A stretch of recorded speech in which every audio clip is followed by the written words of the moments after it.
sales right now.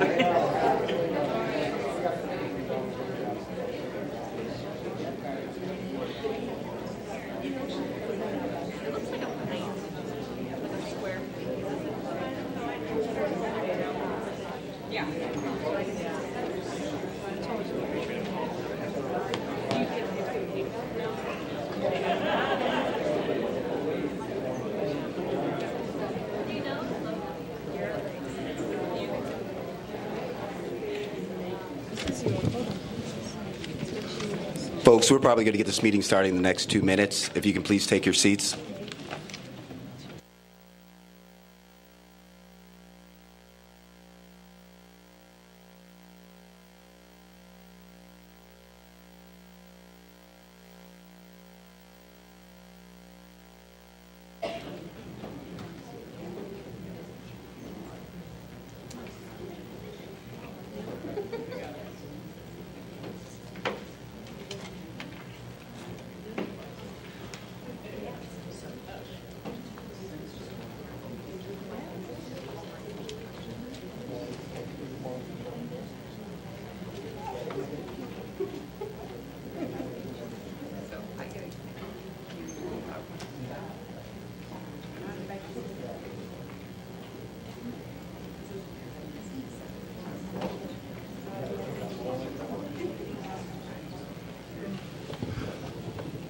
Before we officially start the meeting, I just wanted to share we have 82 speakers signed up to speak this evening.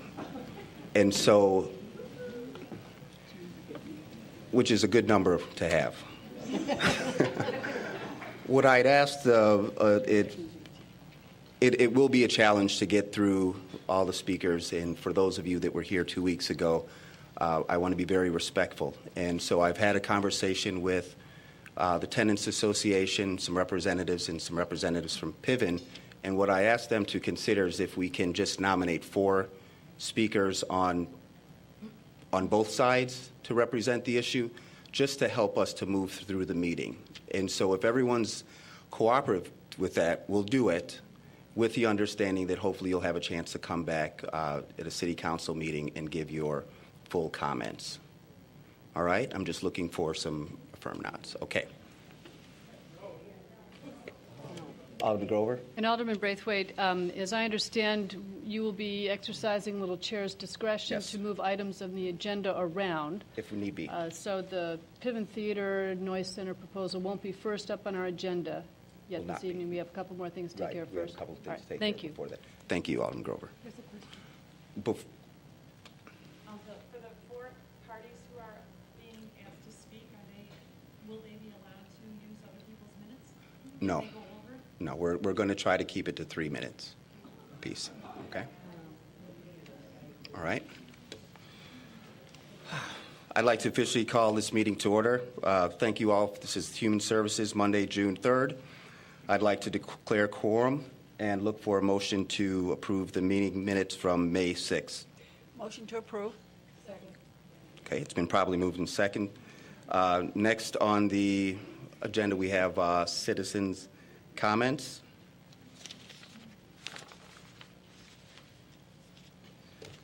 Do we have the mayor? Tisdall, is she still in the building? If I may, Mr. Chair, Yes. maybe it might be appropriate for us to take those agenda items first before we open up citizen comment, unless there's citizen comment relating to what are we going to discuss first? Is it The first item police for complaints? discussion is the police complaint. Police complaints, and then what would be next? And then Just followed by just the Assessor's normal report? Okay. regular, yep. All right. The assessor's report presentation. I don't see Dan Coyne here. Oh, he is here. And then we have an update from Ben Shore. So I guess the Well- question is, do we want all of citizen comment right now, or do we want I will to break it take up. agenda items? Take and then it by welcome? agenda item. All right. And the mayor just wanted to, Oh, great, thank you. yeah. Madam Mayor. Thank you, Chairman Braithwaite. I came to say that we have a really wonderful arts community in Evanston, and we're lucky to have this problem. We have more artists than we have room for. but that's a great problem to have. I'm here to urge the committee to please send the Piven proposal on to the full council to be debated there. It certainly deserves a full council discussion. I personally support it, but I think that regardless of where you fall on the issue, that it does deserve the entire council's discussion. And I also am here to urge all of you to remember that we all support the arts in Evanston. We have a very proud and wonderful arts community, and I hope we will all be respectful of one another and in the heat of passion not get carried away. Because Evanston has a proud history, and you're all part of it, of supporting the arts and having a vibrant arts community. That being said, I will not take up any more of your time because you have far too many speakers, and I understand that problem. Thank you, Madam Mayor.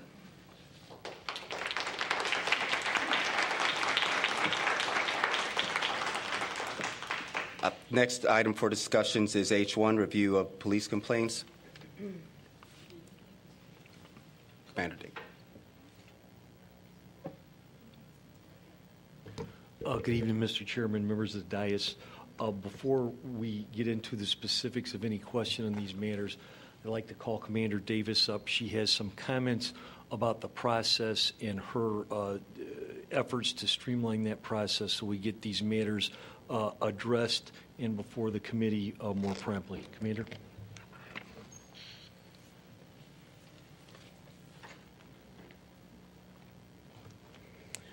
Good evening. When I took over the position of Commander and Officer of Professional Standards, when I took over the position of Commander of the Office of Professional Standards, one of the first tasks the Chief had for me was to streamline the complaint process. And after reviewing the process, I did see that it was in fact quite lengthy. Some of the complaints were taking up to 4 to 5 months to complete. What I've handed out to everyone on the board here is, one, you have a copy. Well, you have a snippet of what I prepared for the Citizens Police Academy. That's a very lengthy PowerPoint. However, I just gave you little information concerning the complaint process. And what that does is outline for you exactly what the complaint process consists of for ARs, DEIs, and CRs. What we have done is streamline the process. I would imagine that one of the first questions that you would have is, did I in fact streamline the investigation? And the answer is absolutely not. What I streamlined is the review process, not the investigative process. You have before you what the old process looked like. It was reviewed by several sergeants, and several sergeants had to prepare very lengthy memos, and that's what took up a lot of the time. When I was reviewing the process, I wanted to see where the disconnect was, and I found that it was at the review level. So I've streamlined the review level considerably. To the point that I'm expecting 14 days. We have already implemented this process, and I have already completed one investigation, and it did take exactly 14 days. So you have the information in front of you for you to review at your leisure to tell you exactly what it is that I've done and how long it should take. And like I said, we have already done one, and it does work. 10-4? Okay. 10-4. Thanks, Commander. Are there... Alderman Grove. Oh. I'm sorry. I appreciate Commander Davis's efforts in streamlining this process because I have heard the frustration from the dais on this, the length of time these matters take, and she was able to analyze the situation and have the Office of Professional Standards assume more of the role to move this process along. Is there any questions that I can answer about this evening's complaints or the process? Alderman Grover. I don't have questions about this evening's complaints, but I really very much appreciate the effort to streamline the process, as long as you said, the investigation is a complete and thorough one, and that everything is fully vetted, and that all of our supervisors are fully informed about the investigation, and that our committees find and feel that the results reached are fair. So as long as it respects the principles of the process, think that the making it streamlined is only going to serve the process, because so many of our complainants themselves have to be frustrated at how long it takes to get to resolution of their complaints. And as time passes, even though you've completed the investigation, I'm sure that that some of our complainants and their witnesses are themselves frustrated at how long it takes. So this is better service altogether. Thank you. Do we need a motion to accept this report? Move to accept the review of police complaints for May. It's been properly moved and second. All those in favor signify by saying aye. Aye. Any opposed? Okay, motion carries. Thank Are there you, Mr. any Chairman. speak? Thank you. Thank you, Chief. Are there any speakers that would like to speak on item H1?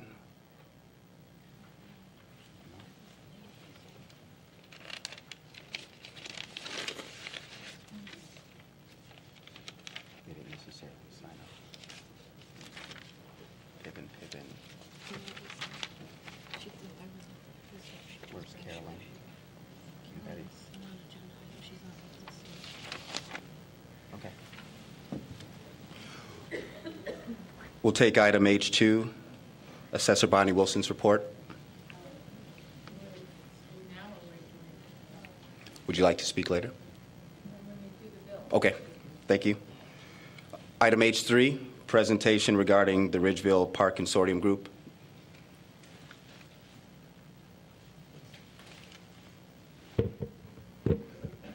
My name is Dan Coyne and Rob Beatty. And I just want to thank you and all the people that came to talk about Ridgeville Park District. It's pretty nice to have all this support. I've been living in Evanston for 20 years. My wife and I moved here from Portland, Oregon, and I can say publicly it's the best city in the world to live in. And I've just been blessed these last 2 decades. And I want to say thank you, too, to all the civil servants. I know we don't pay you enough or thank you enough, but it's worth the effort in a free democracy, so thank you. I want to clarify that both Rob and I were elected as park commissioners at Ridgeville Park District this last election. A strong mandate of 6% of our voters voted, so we're still trying to find the 96% of the silent majority. But nonetheless, we're here not as elected officials with the Park District, but as private citizens, and we'd just like to present some work that we've been doing this last year, really, as a Park District Consortium for Ridgeville. In short, I did send you a letter, and it's in that very 300-some page packet, so I don't know where it is in that packet. But in short, Rob and I realized that things were amiss at Ridgeville. We were not happy with how things were going. And I think I took time in the personal, private, community type of presentation to City Council a year ago and just named what I thought was institutional racism going on in my backyard in Ridgeville Park District. And as a privileged white person who grew up in the 60s and protested the Vietnam War and a number of other things, I can't sit still if I think something's wrong. So I decided to not just be a squeaky wheel or part of the problem, but rather be part of the solution. And I met with about 40 different leaders in the private and public sector here in our community and asked them, do you think you would like to join us for a year and a half in this consortium on Ridgeville Park District and do 3 things? 1, take a look at how cool it is. There's a lot of good things at Ridgeville Park District. Nothing is all good or all bad except your committee, I'm sure. But the reality is, everything has room for improvement. But before we dig into that, let's take a look at what's going on in the Park District and what's good. And we found wonderful things this last year.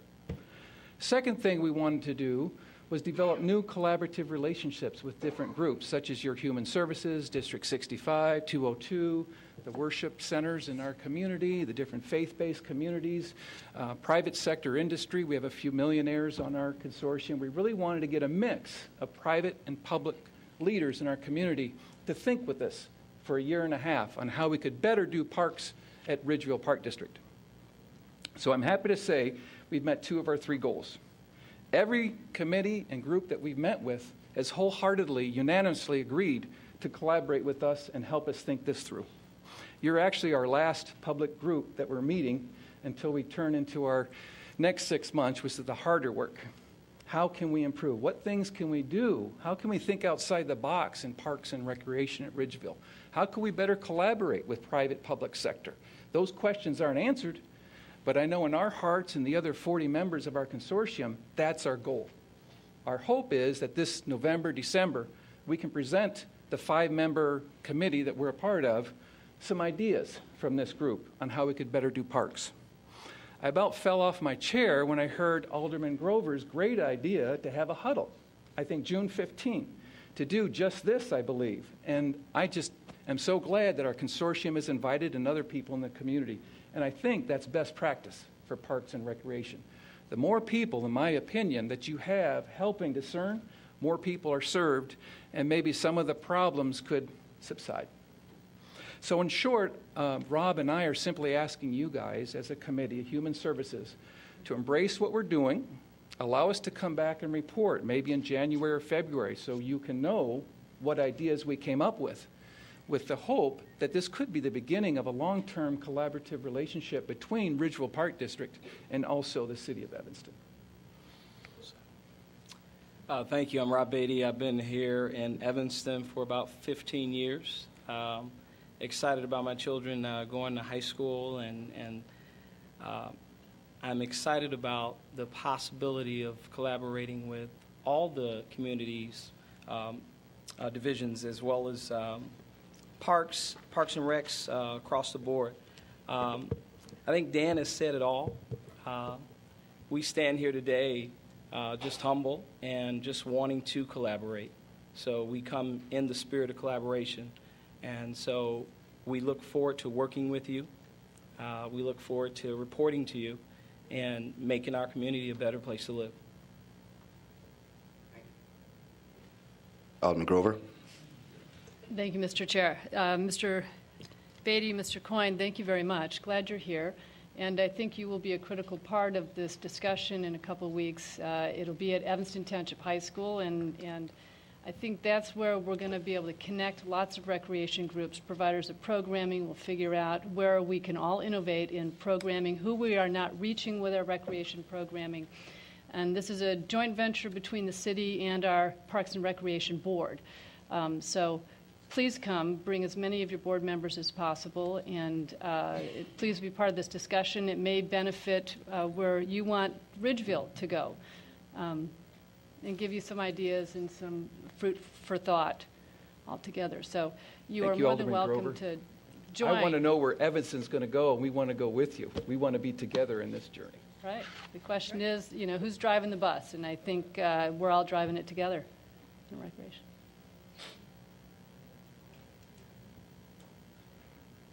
Thank you. We'll see you back in January. Thank you. Next item is H4, update from Ben Shore Development on NSP2 Emerson Square.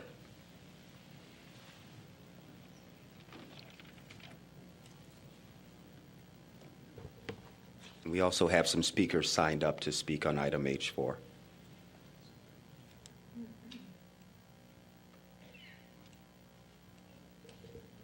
Chairman, thank you for the opportunity to give you an update.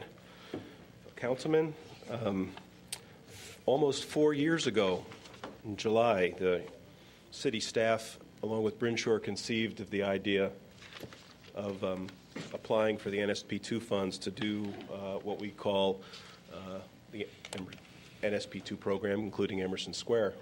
And at this point, I'm happy to report that we've made tremendous progress. Can we dim the lights a little bit? Thanks. Many of you have been to various sites that we've had a chance to rehab. In addition, we've had many people from Congress join and local leaders. Emerson Square in particular, I'm sure you all know what it looked like. That's probably a good shot of what it looked like after having seen what it was as it was being taken down. And Emerson Square is being rebuilt right now, for those of you who have watched its progress, on 2.3 acres, 32 units. The property has various building types. It's built on new urbanism design, and you can see it has beautiful presentation to the street, and then many other amenities that we've been through, and hopefully you'll have a chance to see firsthand. A few pictures of what it looks like today. We're getting close. Interiors.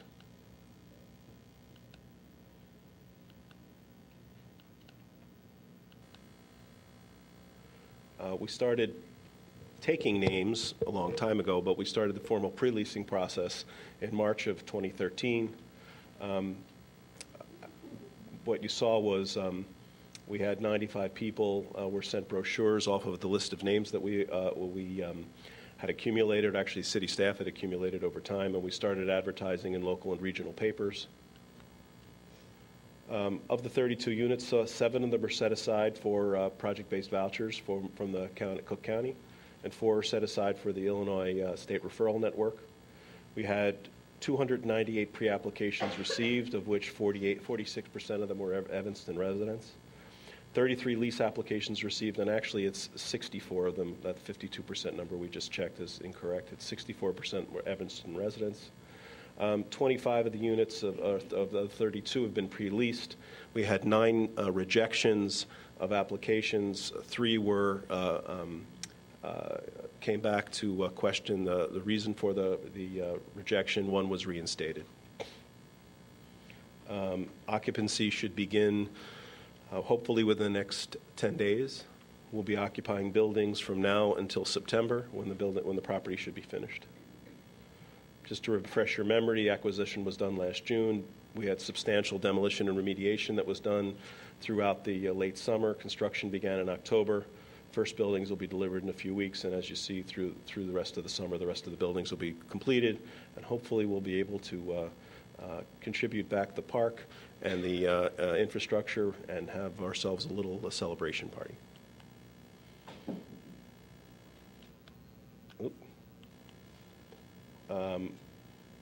I'm happy to answer other questions, but there's a couple things that I wanted to review in terms of the screening process.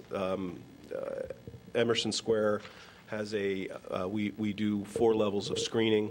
First level of screening is criminal background checks.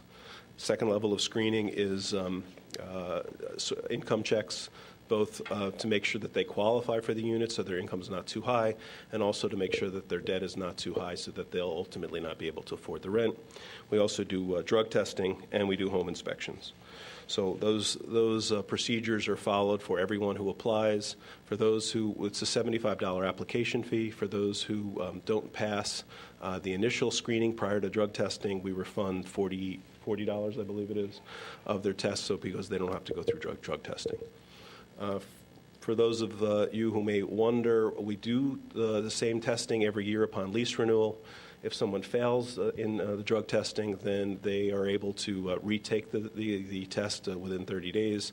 They also, if they enter into a drug rehabilitation program, they're able to, and within 60 days, can petition to be retested after the end of the drug rehabilitation program. Happy to take any questions that you may have. But the property now has 25 leases executed. Another 7 units will be executed in the next 30 days. And like I said, the development should be complete, hopefully by September. Alderman Grover. Thank you, Mr. Chair. You mentioned that you do criminal record screening. What would be a disqualifier in one's criminal record? Felonies. Felony disqualifier. And how long ago for a felony conviction? We take it back 10 years. 10 years. And we'll entertain, that's why we have a review process for applications. If there happens to be some extenuating circumstance, we'll entertain that. Is that a separate review process for? Okay. Alderman Holmes. Well, you know, I have no issue with the 3 of the screening issues, the criminal background, income, and the drug testing, home inspections. But I do have questions about, we've talked about this, the debt ratio.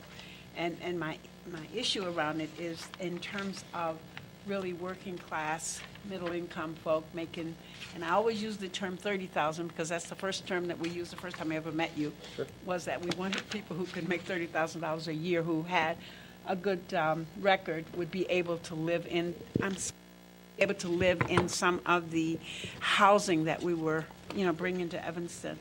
And so I still question the 45-55% debt ratio income. So that's one of my issues, because that's where I get most of my questions from. And of course, those questions have been, I believe, forwarded to you via our city staff. And I'm sure that's what people are here tonight. Some of them are here tonight to talk about that. So just to let you know, that continues to be an issue for some of us. Would you like to respond? Oh, I didn't know if that was a statement or a question for asking for a response. Not a question, it's a statement. Yeah. Yeah, I mean, we've talked about it. I know that you've expressed that on a number of occasions. We do everything we can to review the application with folks to make sure that we have information. But I do remember one thing that I told all of you when we started, and that was, and your response back to us is, and the community said the same thing, we don't want a development there that's going to be a blight. It ultimately is going to be a problem. And it resonated in my ears as the community said it and as all of you said it, that we're responsible to make sure that this is a beautiful asset to this community. Industry standard is 45%. Actually, it's a little high. 40% is really the industry standard for families.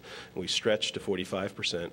I don't know the answer, so I'm not going to challenge my staff folks to tell me what levels they ended up at, but I can find that information out to know where they fell out and how many people fell out during the process. But, at this point, the project filled very quickly with working-class people, 2/3 of which are Evanston residents. So I think we achieved quite a bit of the objectives that we were trying to achieve. And we'll keep working with it. Thank you. Alderman Tandem. Thank you, Mr. Chair. I'd like a little more information about the drug testing. And I'm wondering, you mentioned an applicant could be, or a resident could be retested in 30 days as a reprieve. Does that apply to initial applications, or what happens if you are, if you have a test positive for drugs, can you reapply in a certain amount of time, or are you sort of off the list completely? And I'd like to know a little more detail about what would qualify a person, disqualify a resident. Well, upon initial application, a failure of any of the household members on a drug test is an immediate disqualification. There's no retesting. Upon annual lease renewal, they have the options of retaking the test in 30 days. They can question it, because what happens when we do the test is, some people take prescription drugs. There's all sorts of reasons why you could fail. That's then screened back through, I think it's Lutheran General's Hospital has a process by which you can identify other drugs, even narcotics that people are taking with prescriptions. But the drug test is a full panel of narcotics and other drugs that have been that are illegal. But there is an allowance for prescriptive drugs that can be verified as proper prescriptions. There is. I have a quick question for you, Mr. Prince. Sure. Can you tell me what's the application fee schedule for Emerson Square versus a regular rental, NSP2 rental versus an application for housing? Well, Emerson Square rental and NSP2 rentals application fee will be $75, 40 of which is for the drug test. If they fail initial screen for any of the other criteria, they don't do the drug test, so they get their $40 back. What happens? I don't know what happens in the marketplace. The typical marketplace. It varies. Application fees vary, but certainly vary depending on market demand at the time. Alderman Grover. This question is unrelated to the actual application process. New urbanist design, does that refer to the layout, the open space, the other kind of public amenities, walkability of this development? Is that what new urbanist design is, or is it? Yeah, new urbanist design is an attempt to make the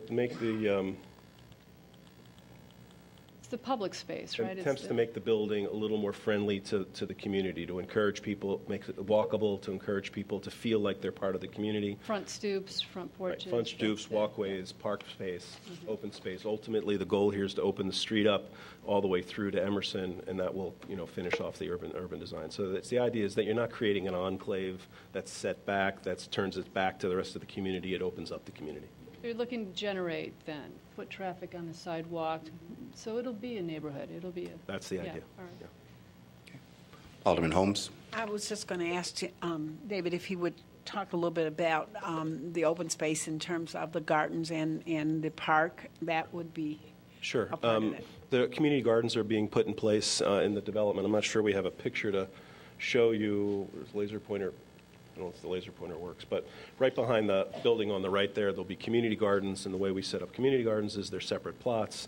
They have railroad ties to separate them. Their water's brought to them, and people, the residents can basically, we let them rent them for $5 a season or whatever, something like that, and they can plant their own fruits and vegetables and garden them and have water. And we bring people in. We'll probably bring people in from the Botanic Gardens to help train them, talk to them about how to nurture their plants and spices and vegetables.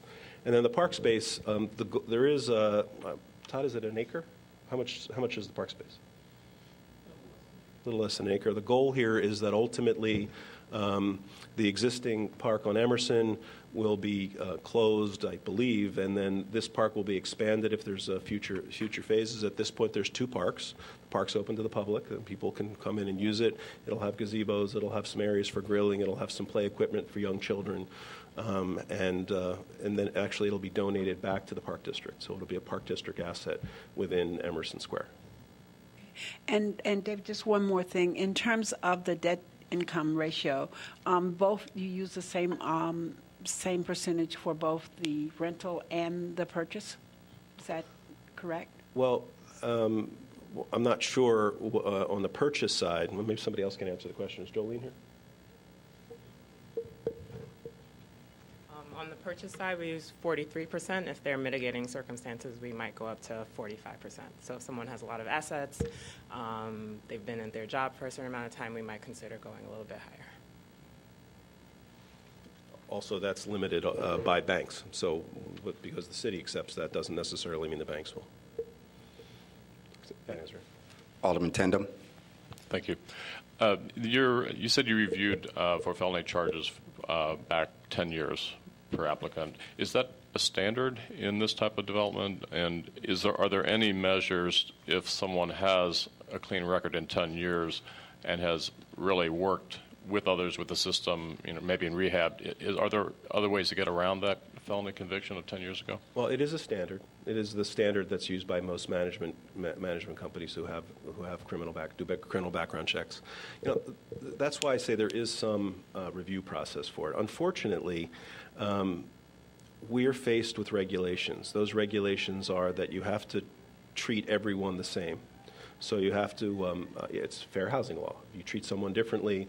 We expose ourselves to claims that you were discriminated. So as a result, we have to set standards and stick to them. Now, if you have real extenuating circumstances, you can address those and document those and make exceptions, and we try to do that if that's the case. And incidentally, I must tell you, there is one circumstance that happened. And that's what was turned around. And the woman's been been a wonderful resident, has been working in Evanston for a long period of time. Had a problem, I think it was 9 years ago, something on that order, and since then has had a flawless record and had other, all sorts of other things. She had to jump through a lot of hoops, which we appreciated her doing, but she's been wonderful. And I think, is she buying a unit? Is she now buying one of the units? No? Okay, never mind. All right. Okay. Thank you for your report. Thank you very much, and thank you for all your support. We have 4 people signed up to speak. The first person is Mr. Paul Boynton. I'm going to ask you to state your name, address, and also keep your comments to 3 minutes, please. All right, my name is Paul Boynton. I'm the owner of Kelvin Company, a concrete contractor in Evanston. My address is 2150 Ashland in Evanston. I do a lot of concrete work in Evanston. I've been in Evanston 45 years. My dad owned the business for I don't know how many years, and then I bought another contractor in Evanston 10 years ago. I've been bidding on NSP projects. One incident that happened with me last year, I bidded on some work at 2020 Brown, and normally they give you a blueprint and they say bid it. And I went out there one day just driving by, and there was a concrete contractor there starting to work. The hole was half dug. Cliff Washington had half dug it, and the concrete contractor, had started doing the concrete work there. So I called up Brenshaw, didn't get a response. Called up Jolene, Sarah Flax, went and had a meeting with them, explained to them what happened, and they told me, we'll take it up with Brenshaw. So I went over to Aaron, who was on Emerson Street. He was running the office there. Talked with him, and I guess somehow he found out that I had went to Sarah Flax. And after I got through with that meeting, I left. It was on a Friday evening. I remember it like crazy. It was 6:30 in the evening. He called me and cursed me completely out, saying that it wasn't right for me to go to the city. I had no business going to the city because he's running the NSP project. I never wanted to bring it because I'm not a person to start confusion, but in the last few months, I've been going to little meetings. I was at the meeting at Family Focus about a month ago, and I don't need to work from Brenshaw. I have 14 employees. I'm doing very well with concrete, but it's about Evanston contractors that is not getting a fair chance to bid on concrete work. Brenshaw told me to rebid the work because I went and met with somebody at Brenshaw in Northbrook. He said rebid it. So I purposely dropped my price $5,000 just to see if I would get it. Didn't get no call, didn't get anything. Next thing I know, because even when I went to meet with them, they told me I was a liar at that meeting. 30 seconds. I took pictures, and I just think it's unfair for all Evanston contractors as far as bidding with Brenshaw. That's all I got to say. Okay. Thank you very much, sir. The next speaker is Priscilla Giles.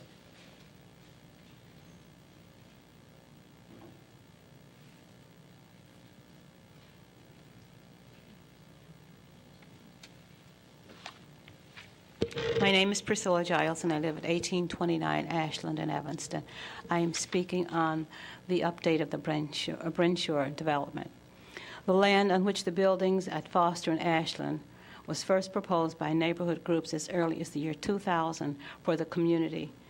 One of the facilities that was asked for was for a facility to train youth and young adults of the city of Evanston to gain employment.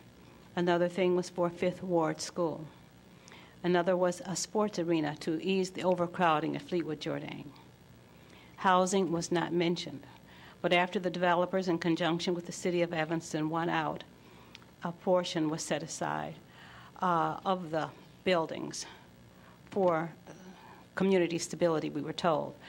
This housing is not in, it does not look like the rest of the housing that is already there.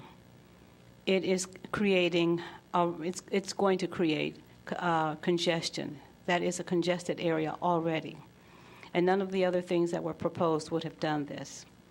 The poor, the seniors, the underemployed are being written out of this Emerson Street Square.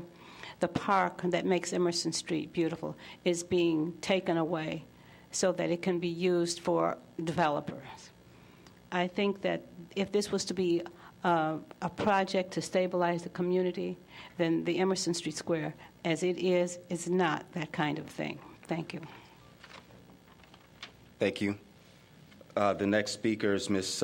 Betty Sue Esther.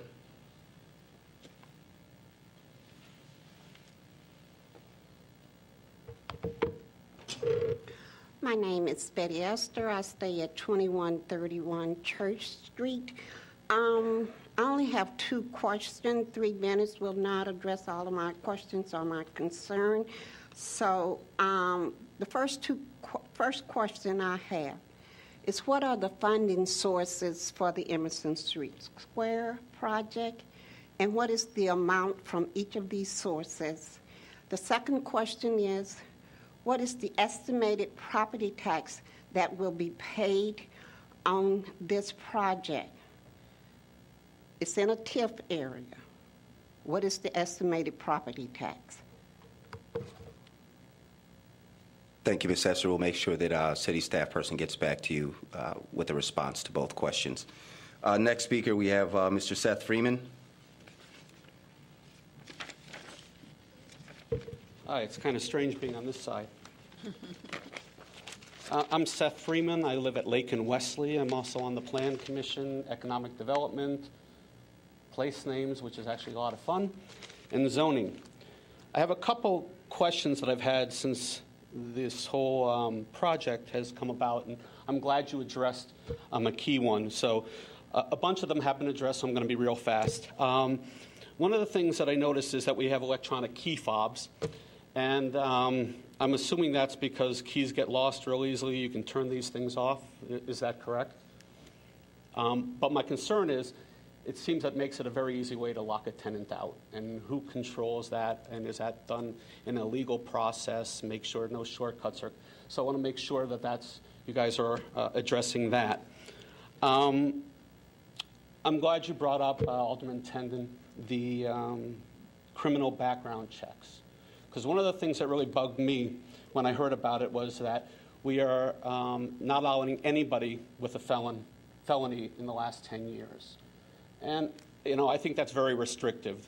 And I'm glad to hear that one person was allowed back in. But it seems to me maybe we should make that nonviolent felons. If you got a felony as a tax fraud, you get a felony for that. But I mean, if you're paying your taxes and you have a family, you should be allowed to live in this place. So I'm glad you addressed that. And then a big concern I have is the drug testing. Evanston, back in November of 2011, passed an ordinance. If you had 10 grams of marijuana or less, you got a ticket.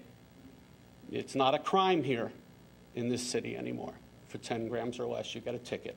You don't get a record. That was done to help our high school students that were getting arrested and not being able to go on to college of their choice, Northwestern students, but also 67%, apparently, due to from an article in Evanston Now. You have 1 minute, Mr. Freeman. 67% of African Americans are arrested, are those arrested for pot in this town versus only 18% of the population. So, it seems to me that if we're trying to help a certain population in this town, we should look at, okay, what are our laws for drugs? And if it's not a crime to have a small amount of marijuana, why would you exclude an 18-year-old high school kid and their family from living there if he tested positive for a drug test? That's all I wanted to say. Thank you, sir. Yeah. Are there any other speakers who didn't have a chance to speak? Sir, yeah. Mr. Johnson, all right, if I would take the next resident, then after you. I'm on the yellow list. The last name, Patricia Hunt. Okay. Good evening, everyone. My name is Patricia Hunt. I live at 1828 Gray Avenue, and I have a serious problem, and it's a matter of life and death. And everybody around here, you can go to bed, you can sleep at nights, you don't have to worry about a bullet coming through your building. Alderman Holmes has done a tremendous job of trying to break the crime down in the 5th Ward. I'm in the 5th Ward. You have the chief. They're doing the best they can. I had Brimshore. Every complaint or anything since I've been there, and I moved there February 27th, 2012. I told Brimshore the first week I was there, I was outside standing. At that time, that first week, it was in the 80s. I stood outside. I heard a shooting. A gun went off over there on Hartree. I went back into the house, and as I was locking the door, the felon come running past my front door with the pistol still in his hand, and the police come flying up. They only have so many. The police are doing the best they can. The narcs is doing the best they can. The federal agents is doing the best they can. They only could do so much. The 5th Ward has so much crime. The city needs to do something about it. I've called Ben Shore, and I told him soon as that. I asked him for a gate at my front and a fence at the back, because my whole yard is like a church street. It's completely open from the alley through it. From here is my bedroom window. Here is where the sidewalk is that they run past. I have to lay there, and now you can see the heads just flying past where the police is chasing them, and they're running themselves. I have called Brimshore. I asked for this gate. They said last year they told me they didn't have the money. Now, I asked Ms. Holmes. She went and had a meeting with them over 2 months ago. They promised to put a gate and a light on that other side of mine. All that whole side, all the way to that end, is where it is a drugstore. They have made it the dealing house. Brimshore has told, and she had went to him, and they told him, to the day, I have not got that gate. I asked for a rod iron so when the police go past, they could see me on my side door trying to get in, because that's the front door. And then when you look out in the back, I have a parking, you got the whole thing. Everybody runs through there. Don't care who it is. The police chase them. They running from each other and everything else. They shooting over there every week. I have to worry about I'm 66 years old. I've been in Evanston all my life. I've had 2 houses and paid my taxes. And this is not fair and it's not right. And the aldermen and the chief and the police and everybody only could do so much. And I'm coming here and pleading to the council to get my gate up immediately and get me a fence back there so they stop using it as a Church Street run-through. Because it's not fair to me. And I can't even hardly sleep at night, and I'm steadily hearing gunfire. And you got all these, and it's pitiful because these young kids killing each other, shooting at each other. But I'm living while everybody else can sleep. Brimshore told me last year, and then I've been told again here recently, call 911. Oh, yeah, I called 911. Soon as they know, she called 911 that we were dealing drugs all in that yard. It's a drug house back there, all in the back side of that yard. And they called, then I'm the one that got to worry about a bullet coming through my window. And I told them, why you have to sleep at home in your bed safe, I got to sit here and lay here and worry about a bullet coming through. I'm through. I just plead the blood of Jesus that he take care of it. And I need the city council's help, the city, the one to help get this money together. The city's the one got into Brimshore, and the city and Brimshore need to get together because I got a letter last week when they changed it to this new leasing company. It said they was coming out on the 24th and the 30th for inspection for safe, decent, and sanitary inspections. Now, safe is the first word on there. I should be safe. Yes, ma'am. Thank you very much for your comments. Is he going to be able to address that? Thank you. Mr. Johnson? You don't have to take it now. I just want to make sure that you meet with her before she leaves. Thank you. Thank you, Alderman Braithwaite. My name is Bennett Johnson. I live at 708 Washington Street. I'm also one of the conveners of the Evanston Minority Business Consortium, which is a group of minority and women and local contractors, tradesmen, real estate professionals who have been trying for several months, years, to mitigate the situation that Brimshore has created. One of my concerns, I think, is like Alice in Wonderland kind of thing, where you see these beautiful buildings and all this kind of thing, and then you hear this lady, Ms. Hunt, talking about the reality. The city is not about buildings. The city is about people. Alderman Holmes had a meeting last week about violence. People are getting killed and shot in this town. And one of the reasons is because they don't have enough jobs. Our organization brought Ed Gardner, who led the demonstrations against the construction contracts in Chicago, to talk about what needs to be done. We got to get these kids jobs. And one of the ways to do it is to make Brimshore deal with the minority, local, and women contractors right here in the city of Evanston so we can hire some of these kids, get them off the street, and make things happen. So our concern also, and I think Mr. Boynton expressed it extremely well, that the minority contractors are not given a fair shake by Brimshore. We've talked to them over the years, and they've mitigated the situation somewhat, but it's not enough to help this city not only build buildings, but build people. Make sure this city is safe, and we can make it safe if we get these kids working and doing something constructive rather than hanging on the corners, selling drugs, and doing those things that are totally contrary to social welfare and the health of this community. Thank you. Thank you. That's what, no, I was hoping just you can see her privately. No, that's fair. No, yes, but I would like for you to meet with her before she leaves. That would be preferred. Thank you.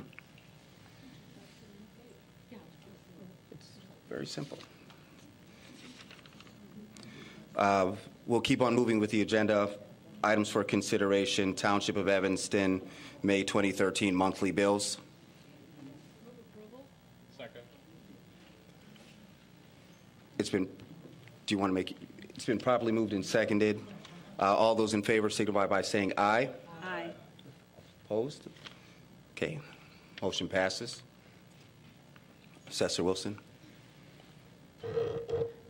Thank you, Chairman Braitwith. I'm Bonnie Wilson. I'm Evanston Township Assessor. I'm here to give you an update on this month's report. I would like to remind everyone that the 2012 second installment property tax bill will be due on August 1st. They're scheduled to be mailed prior to the 4th of July holiday, and I will be reminding you again about the tax bill for the June Human Services meeting. The 2012 Cook County multiplier is 2.8506 according to the Illinois Department of Revenue. This represents an almost 4% decrease from 2011's multiplier of 2.9706. This 4% decrease will not reduce the amount of property taxes that you will pay. An increase of all local tax rates must offset this and any other decreases in taxable value. However, some very good news came out of Springfield last month and is not dissolving Evanston Township. Thanks to vigorous lobbying by Cook County Assessor Joseph Berrios, the value of our property tax exemptions have been increased effective for this summer's bill.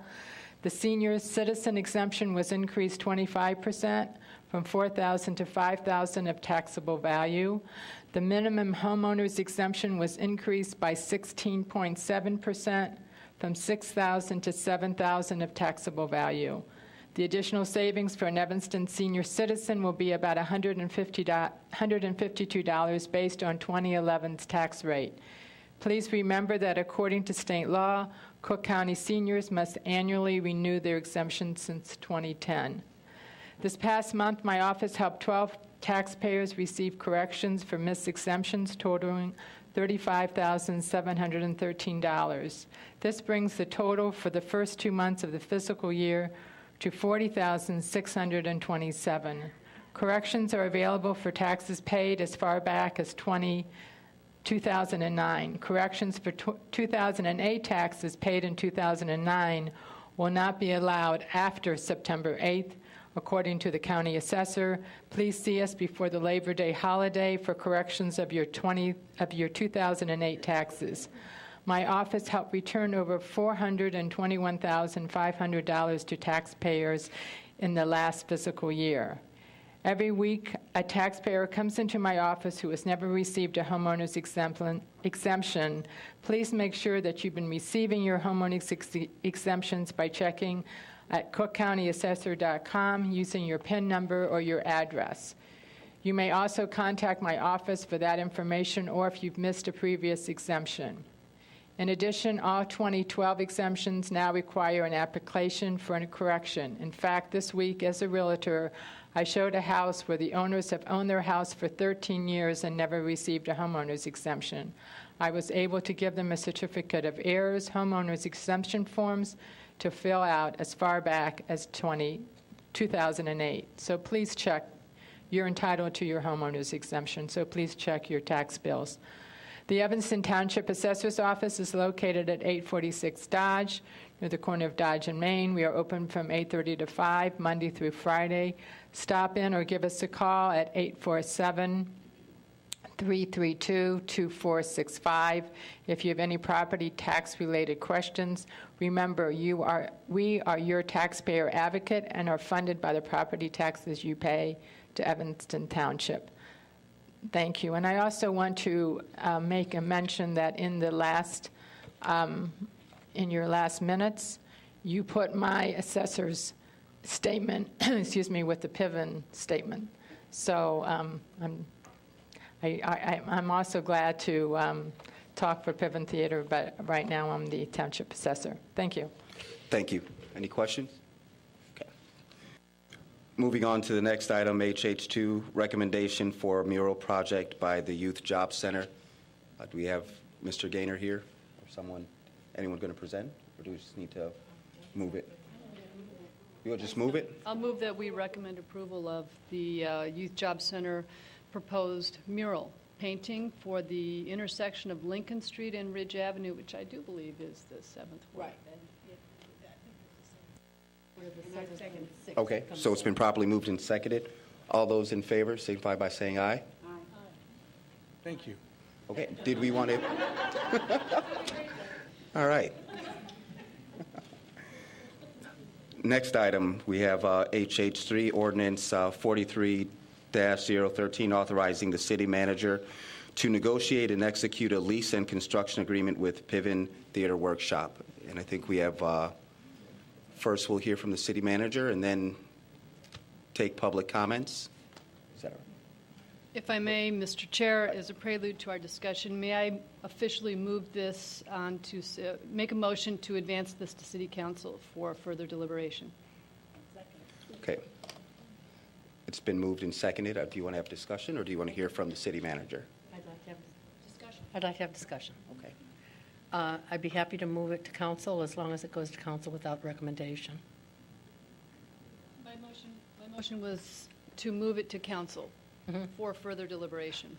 Right, but we've seen at council before that sometimes council interprets a matter coming from Human Services as a vote of approval. And I want it to be clear when it goes to council that it's without recommendation, without a vote at Human Services. Without an affirmative yea or nay vote on Correct. the actual proposal, but an affirmative vote to move it to council. Yes. Right, which is the motion. Yeah. Exactly. Will you accept that as a friendly? No, it's the same. It's the same. Motion. Okay. Yeah. We're clear. All right. Any other discussion? Let's listen. Again, I'm sorry, Mr. City Manager. I just want to make sure that's in the minutes. You said it. Yes, it's in the minutes. Thank you, Alderman Fisk. City Manager. Mr. Chair, members of the committee, good evening. You have in your packet quite a bit of information. We have first answered a lot of the questions that were raised by the committee, by members of the public, by the public art group. So that is all before you. We have also done some work on renegotiations as far as rent payments. We have worked to ensure that every Evanston artist and every Evanston-based arts organization is accommodated in the plan. Certainly there's additional work I think that can be done. I've met twice with the leadership of the Tenants Association since your last meeting.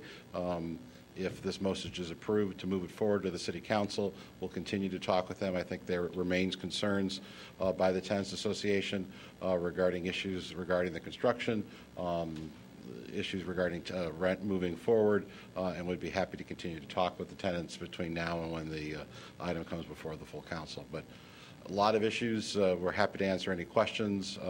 Representatives of the Piven Theater Workshop, I know, are here to answer questions. Ms. Mason Cup for the City Attorney Office is here. Mr. Lyons is waiting in San Francisco. If there are additional financial questions, Mr. Chair, it's your pleasure. Yeah. Thank you. And for those of you that have come in late, what we asked both the Tenant Association and also Piven Theater was to please select 4 speakers on both sides that will represent the various groups. And so in no way do we want to be disrespectful for all of you that came out, but the honest reality is it will go to council for a larger discussion and debate at City Council. And so if you would like to, pardon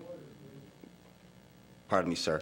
And so for Piven, if you have your 4 representatives ready to speak, we'll hear now. And then for those that are with the Tenants Association, if you could please get your representatives ready to speak.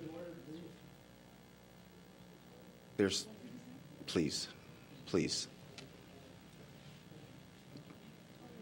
Yes, please. If I may. If you can just have your seat.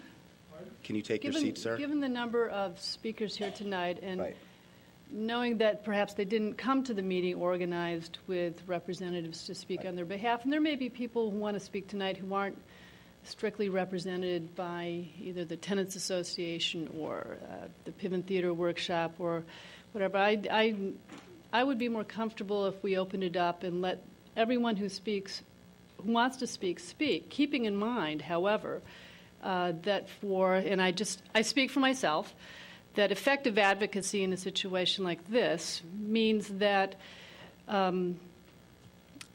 more effective advocacy is that if someone speaks on an issue that represents your interests, that maybe you don't need to step up and repeat what's already been said, that kind of repetitiveness doesn't necessarily add up to more passion or more effective advocacy. And that there are ways, knowing that this is going to go to council, the full city council. We are only 5 of the full 9 city council and the mayor making 10, that we will be having a full deliberation at the city council level about this, asking and answering perhaps a lot of the same questions. And I believe that we may have already identified a firm date for that city council discussion. If you'll remind me. Yes, July 8th. So it's on Monday, July 8th, that the full city council will be taking this up. It is 8:40 in the evening right now, and I'm sure that there will be a number of speakers who find that someone else before them has already said it better, perhaps, and would then maybe reserve their comments or the opportunity to speak at council. I also want to, without sounding too schoolmarmish, say that as much as we feel very passionate about the issue before the committee tonight, that there's a place and a time for applause and booing, and I'm not sure that civil discourse and a meaningful deliberation is the place for booing or cheers or anything, because I think there are people in the audience who may be dissuaded from speaking tonight if they think they either need to be the kind of speaker who gets applause. And in my experience, that the people who cheer in response to remarks have stopped listening. And I worry that in trying to have a meaningful discourse about this very complex topic, that we keep our minds open, that we keep listening, and that's where we find ourselves in a better place and able to resolve this in a way that will please most people. So those are my thoughts. I want to defer to the committee as to what procedure the committee wants to use here, but I think keeping in mind that it is already late at night and maybe not everybody wants to speak, and so limiting it to 4 for each side maybe doesn't do what we want for tonight's discussion. Thank you, Alderman Grover. Alderman Fisk. Mr. Chairman, I believe there was a question from the Tenants Association. Before we open it up, I would like to just... I think it's about how it's organized. Yeah. Just hold on, before you take the mic, let's just make a decision. If we're going to open it up, we'll open it up. Originally, we had 4 speakers from both sides, and if there's anyone else who would like to come, we just want to make sure that everyone's heard. I've been on that side of the dais more than this side of the dais. Absolutely. I think everyone should be heard who wants to speak. Okay. Yes. I'd like to suggest that it's possible people who would like to speak would defer if they could just enter their comments in the minutes. Is that a possibility? Yes, absolutely. If someone doesn't speak, they can still put their comments into the minutes? Yes. Okay.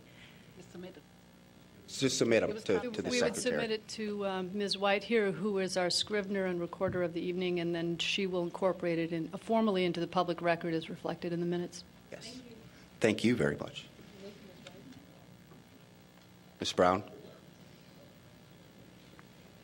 And thank you all very much for your cooperation.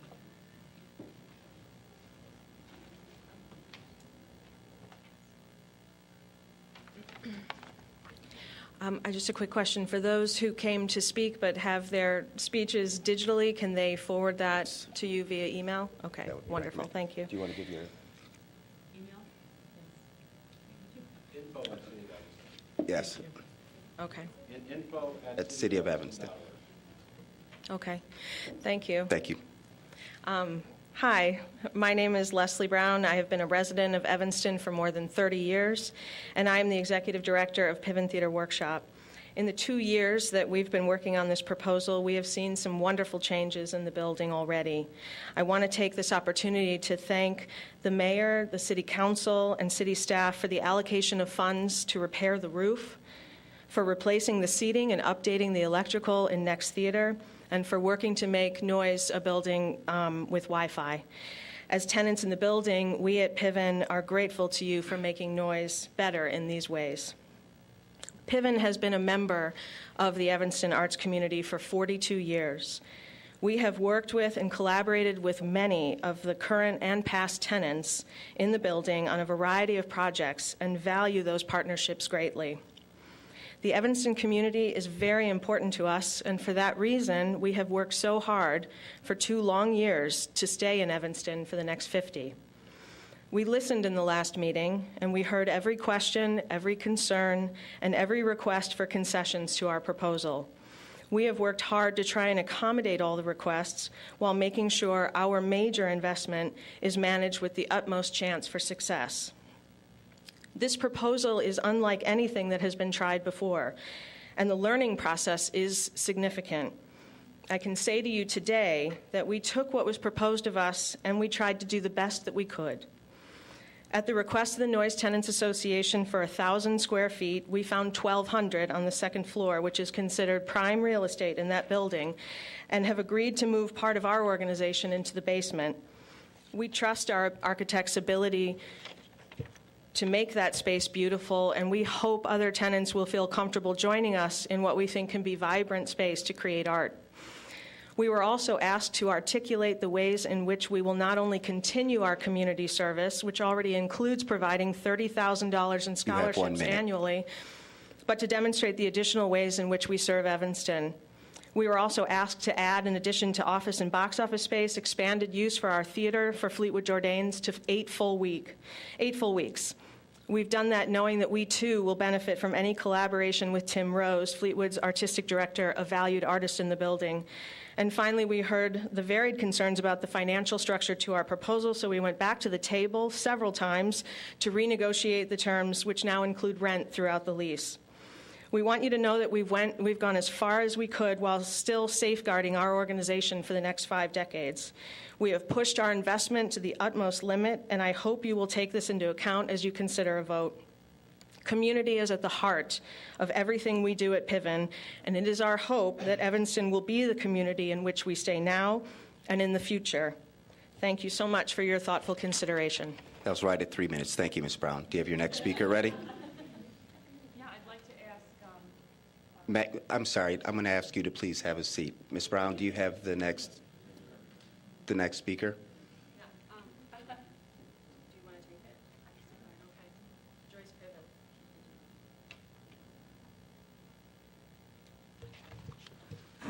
I was nervous to begin with because I'm so excited and delighted and happy to be here and heard and to be on the threshold of what I feel is a very important event.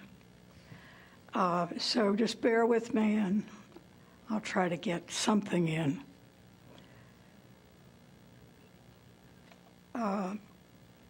We need to expand to become what we have always seen as revolutionary, a place to explore all of literature, not just the narrow canon of theater plays, a place to provide community to young people where they can create and hear stories, share them, where they can find their own voices and take risks in a safe environment.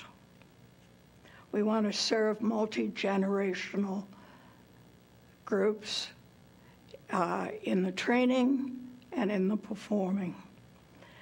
In addition to our actors, we have proudly already produced theater directors, film directors, playwrights, first-rate teachers, who have taught not only in theaters and theater schools, but in prisons as far away as Ireland, Africa, and Ethiopia.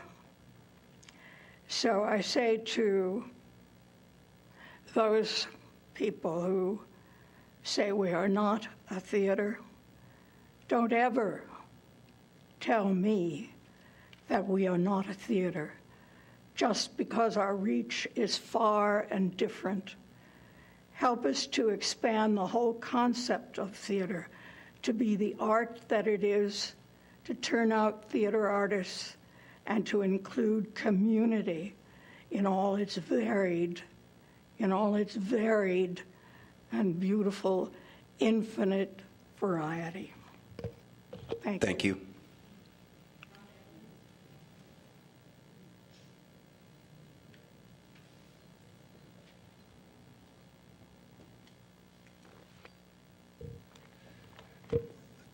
Thank you. Evanston has a choice to develop a sustainable arts center at the Noyes Center.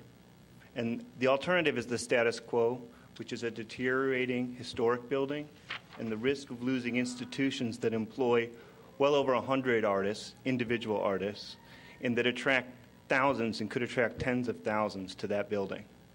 My name's Rob Andelman. I'm the president of the board of directors at Next Theater, and I'm a lifelong Evanston resident.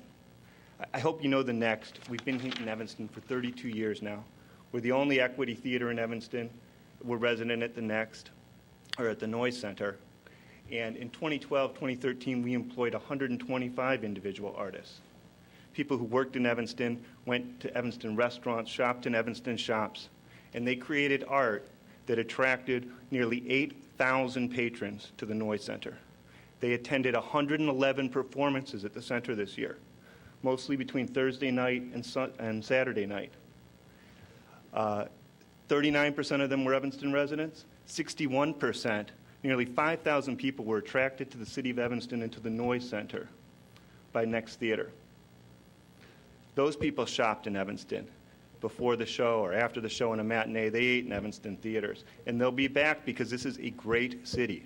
And when we attract people to Evanston, they come back to Evanston. The problem is our home at the Noyes Center is an impediment to overcome instead of a beacon to attract. It's written about in the Chicago Tribune. We get a 3.5-star review, but it's with a caveat about how we did it notwithstanding our space. And those 8,000 who came to the theater and those 5,000 who came to Evanston to attend the theater, they, in truth, were walking into a deteriorating old elementary school. They had to get over that. And what the Piven plan allows is an opportunity for instead, they walk into... You have 1 minute. Instead, they walk into a modern, sustainable Evanston Arts Center that reflects the values of this community, but that doesn't break the bank of the city. It is the only plan on the table to make the repairs that are necessary to that building, that if they are not made, that building will not sustain any tenants. We'll all be homeless. And it is a plan that has the potential, that allows the building to realize its potential, to be a real home for art, a real home for artists, and something that the city of Evanston can be proud of. We at Next strongly support this proposal, and we hope that the City Council does as well. Thank you. Thank you. You have your last speaker.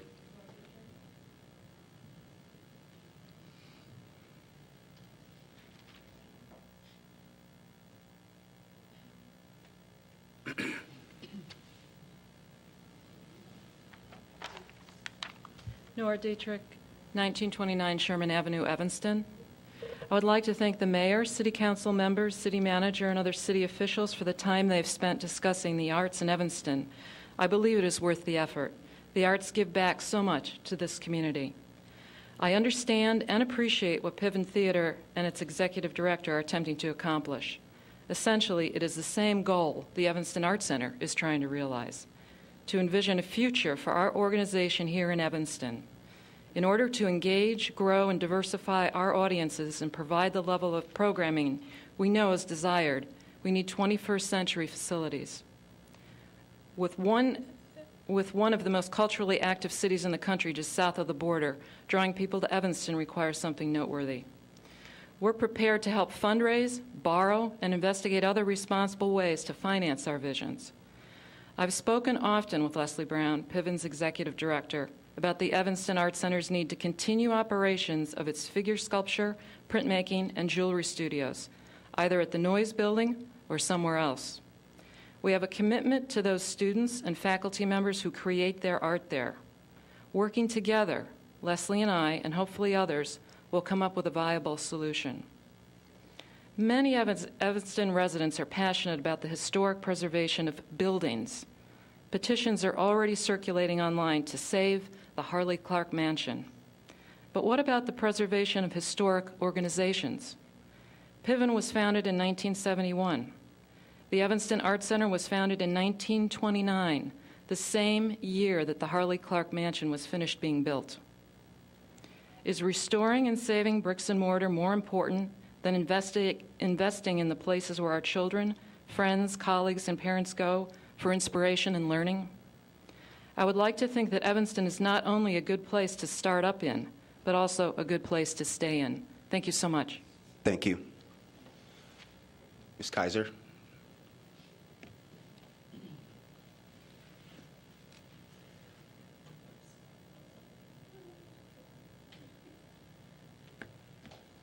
Hello, everybody. I'm going to make this very short. I came here with certain things to say, and all I have to say right now is I'm very sad that we are spending time worrying about advancing the arts in Evanston when there are people that can't even sleep at night because guns are being shot. How can we as human beings sit here and say that arts should be a safe place, that we should further the community when the community that we live in is so unsafe? I want all of us, the Pivens are a wonderful organization. They deserve whatever they want. But they don't deserve, none of us deserve to live in a community where some people have to go to bed at night and worry about guns being shot off. How can we as human beings stand here and worry about building theater space when our people that we live with, nobody's going to be safe if we have another theater? It's not what living is all about. I've completely changed my view on this whole renovation.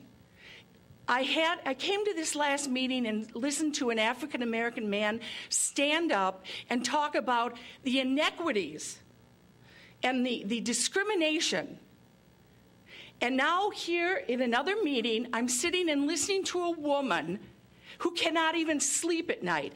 Take that $2 million that you were going to give to the arts, hire more policemen, and make this community safe, not for just the white people, but for everyone. And that is my stance. I raise my hands. What's going to happen at the Noyes is going to happen. But I advocate for the human beings and the human souls. Thank you. Thank you, Ms. Kaiser. Your next speaker.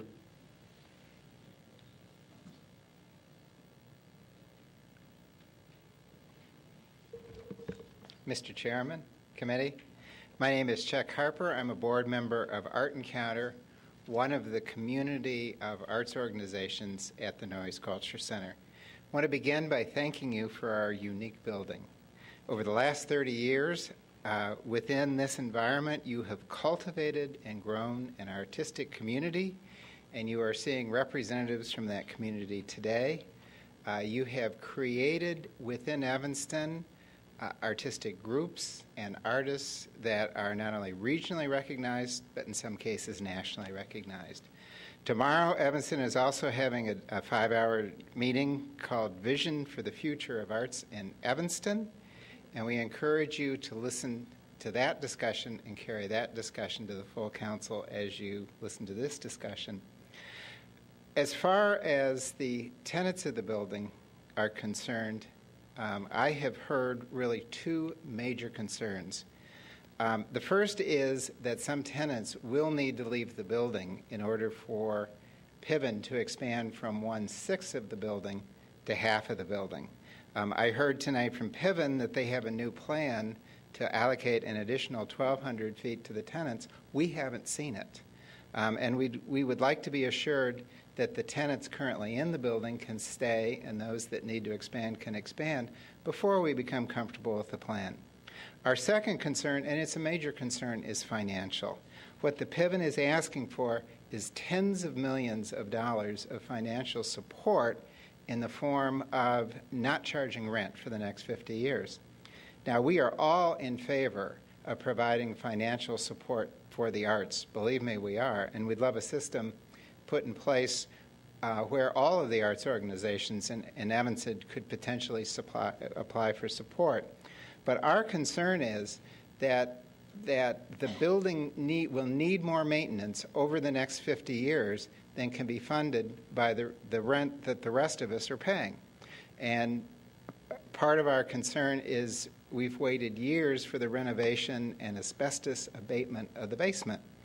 And so we would prefer a financial approach that continues to collect rent from all of the tenants in the building so that there's a matching between the continued renovation needs that we have and the financial income coming in, and that you find other ways or other devices that don't steal from the maintenance of the building in order to financially support the Piven and hopefully other arts organizations. Thank you. Thank you. The next speaker.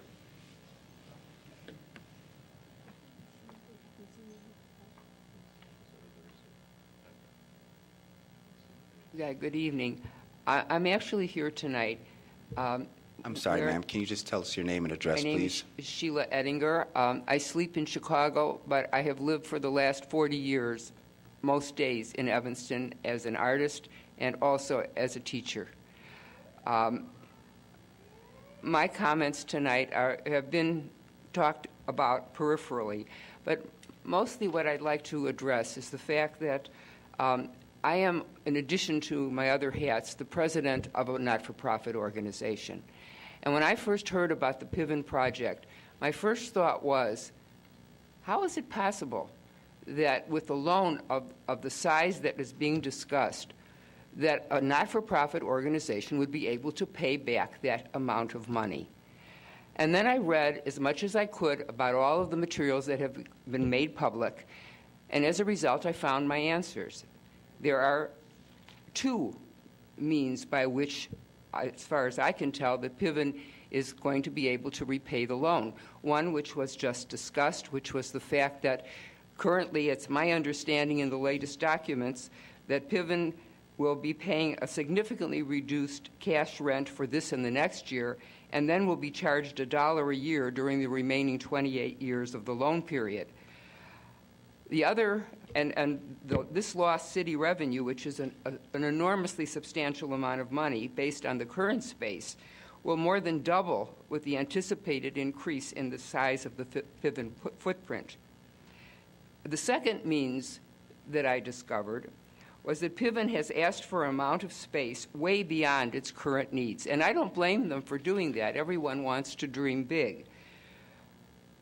But the space that they will get if this is approved, and whether it's left as individual studios or whether it's reconfigured as a theater, will be able to be rented out by Piven. And the money that they receive for this can be used to pay down the loan. Now, until now, the Noyes Cultural Arts Center, as far as I've been told, has been a self-supporting institution. All the tenants paid rent to the city. If this proposal goes through, the city will essentially give up a large part of its rental income. They will give the space to Piven for them to lease, and thus Piven will have the money to pay the city back the money it owes. There's something wrong with that. It doesn't make any sense. I'm no numbers crusher, but it seems to me that the city, over a period of 30 years, would stand to lose, and I've been told this by other people. I'm going to need you to wrap it up soon, please. the city stands to lose somewhere between $18 and $26 million in revenue over the 30-year loan period. When Piven first made Your this 3 minutes are up. I'm sorry. There's still one more speaker ready to. Thank you for your comments. Next speaker.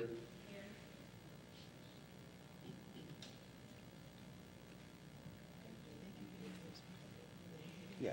If you'd like, I'm sorry, Larry, if you could just give me one moment. I'm sorry I didn't catch it. If you'd like to submit the rest of your comments, we'd gladly take them and make sure that they're written into our minutes. My understanding that people who had signed up to speak that were going to relinquish their time could add to our time. That's not Right. true anymore? Well, it would be our prerogative to do that, and just with so many speakers and trying to get through a lengthy agenda. Yeah. Larry.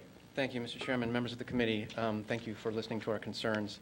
I'm Larry DeStassi. I live at 1111 Noyes Street in Evanston. I'm Vice President of the Noyes Tenants Association, as well as Co-Artistic Director of the Actors Gymnasium. And although I am honestly a big fan of the Piven organization and their programming, I was very moved by Joyce's words. I am sadly here again to urge you not to support the current Piven expansion proposal in its current form. As you know, I've been advocating for compromise.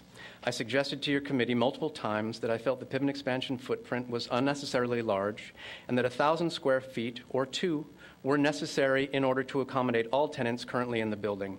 The number of square feet, by the way, has changed slightly because we, the Tenants Association, did not know until very recently that Fleetwood Jourdain would not use Piven studio space for their rehearsals as previously indicated and needed to be accommodated in a separate large studio. But regardless of the exact amount of square footage, the compromise necessary has always seemed small to me and ought to have been easily attainable. 1,000 square feet or two, and everyone in the building could be accommodated. Piven, I have asserted repeatedly, is overreaching with their proposal in any case. They have seriously underestimated the cost of renovating 13,000 square feet, as renowned theater architect John Morris has informed me. In addition to this issue, there is also the fact that every square foot that Piven takes out of rental circulation at Noyes means more money that the city of Evanston loses. This is because Piven will pay no rent, actually $1 a year rent, for over their 30-year lease term, losing the city $177,000 each year in Noyes Center studio rent, culminating in at least $8 million loss over that 30-year term. Over the 50-year optional extended lease term, that figure could reach as much as $32 million. So, Noyes Tenants Association President Maggie Weiss and I met with Piven representatives and Wally Bobkowitz to try to work out some compromise 2 weeks ago. But Piven has again refused to give up the necessary space to accommodate everyone in the building. They did relinquish the 1,200 square feet, but that is unfortunately not enough. I'm honestly flabbergasted by their inflexibility and the crudeness of this whole process. Because Piven will not reduce their footprint sufficiently, in fact, they aren't reducing it at all. They have simply shifted one large studio and one small studio from the second floor to the basement. As a result, painter Zafar Malik, one of the few residents of color in the Noyes Center, sculptor Sheila Ganch, and 30-year Noyes tenant sculptor Sheila Ettinger, who unfortunately didn't get to finish her comments, will all be forced to leave the Noyes Center. They are unable to use the undersized space and basement space offered to them. I've never heard of a city adopting a plan for the arts which actually hurts the arts. But here it is. This makes no sense to me. Please do not support this ill-conceived and destructive plan in its current form. I again urge for compromise. Thank you. Thank you. What, did we vote on it? Okay. So at this point in our meeting, we still have to vote on HH3, and we still have to vote on HH4. If there's anyone, before we take any steps further, would like to either submit their comments to our secretary this evening, or would like to email them to info@cityofelvanston.org, I would invite you to do so. We have a long list of speakers, and again, I think we've covered a lot of points, but if there's additional comments that have not been heard, and if you'd still like to speak, we still have to go through the list so I don't miss anyone, but can I just see a show by just raising your hand. If you'd still like to speak, keep in mind that we're going to, again, I would invite you to come back to the July 8th meeting where we'll hear this in front of the full City Council and debate. So I see 1, 2, 3 hands, 4. Just on 6 on agenda item H3 and H4. Okay. If you can all just please come to the center and line up. Ms. Hunt, I'm sorry, we're still on item number H3 and H4. Oh, okay. No. 1 second. No, H3 and H4 under items for consideration. So if you'd like to speak, I'd invite you to come back after we vote on item H4. Oh, good. I have something to say. Okay, we'll take it after we vote on the next 2 items. Thank you for your patience. Okay, and thank you all very much for those that have submitted their notes. Yeah. They're lining up to speak now. Okay. Sir. Thank you very much. My name is Michael Montenegro. Excuse me. I live at 1700 Crane Street, and I've been there for 25 years. I also am an artist at the Noyes Cultural Arts Center, artistic director of Theater Zarco. I'm going to read my comments quickly.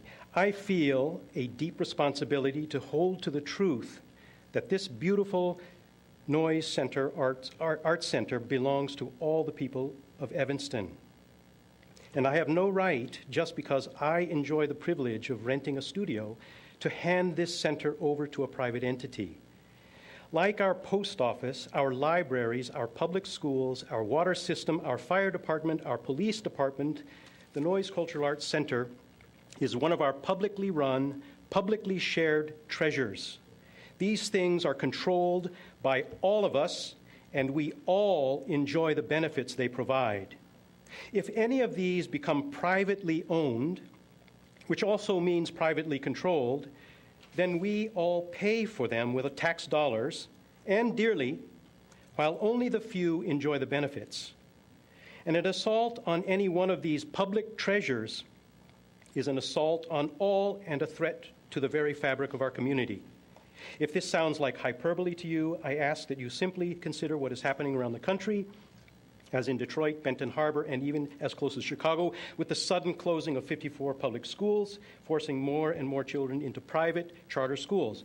Should our elected officials have the right to sell off what belongs to the public? There can be no compromise here. Once our publicly owned treasures are sold off, we will never get them back.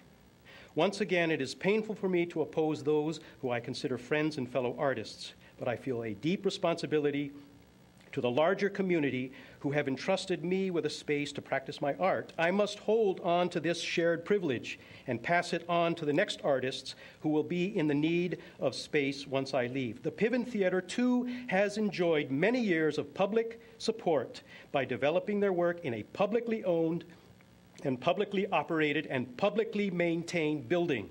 They, too, have an obligation to respect this great privilege and to pass the same opportunity on to the next generation of artists. This attempt by the city manager, the mayor, and the Piven board is a bald example of privatization of a public asset. I am squarely against it. I, for one, would rather work in a free and open public building, as unattractive and run down as some might seem to believe, than admire at a distance a privately run, state-of-the-arts monolith, which is shared with the public at the discretion of those who own it. I consider it a grave mistake to give in to this shift from public to private ownership of what rightfully belongs to all of us. Respectfully, Michael Montenegro, thank you very much. Thank you very much. Next speaker. My name is Jack Lerman. I live at 2412 Park Place, and I need to give you these to explain what I'm talking about. And I think that's enough here. How many minutes do I have? You have 3 minutes, sir. Okay, thank you. Do you have on Frogman Homes? To clarify the suggestions I have made in the past of the reasons why I think the Piven expansion plan should be rejected are as follows. As a tenant and a taxpayer, I have financial concerns. I am questioning the realistic evaluation of the Piven's ability to come up with the money to support their future. As you can see on this tax sheet, as you can see on the first page of their income tax return, they have losses of $85,629 in 2010, and in 2011, losses of $64,342. In the last 4 years, according to their public tax returns, Piven has lost $300,000. That's one thing. Let me get this. The other thing that bothers me is that I have been at Noyes for since 1985, and I just want to say that the use of alcohol at Noyes bothers me personally, especially at night in a residential neighborhood when people come home from a hard day's work. And I'd like to give the rest of my time to... Sir, for this meeting, we're not going to yield any time. I'd like you to either take your 3 minutes or you can submit the rest of your meeting. One other thought. Notes. Okay. Because of the tornadoes and the wind and everything else that's talked about, and because of everybody saying this Noyes Center is falling apart, that one of the safest places I believe I would like to be when there's a tornado is at Noyes Cultural Center. Thank you very much, sir. Next speaker. Your name and address, please. My name is Susan Tillett. I live at 1143 Hinman Avenue.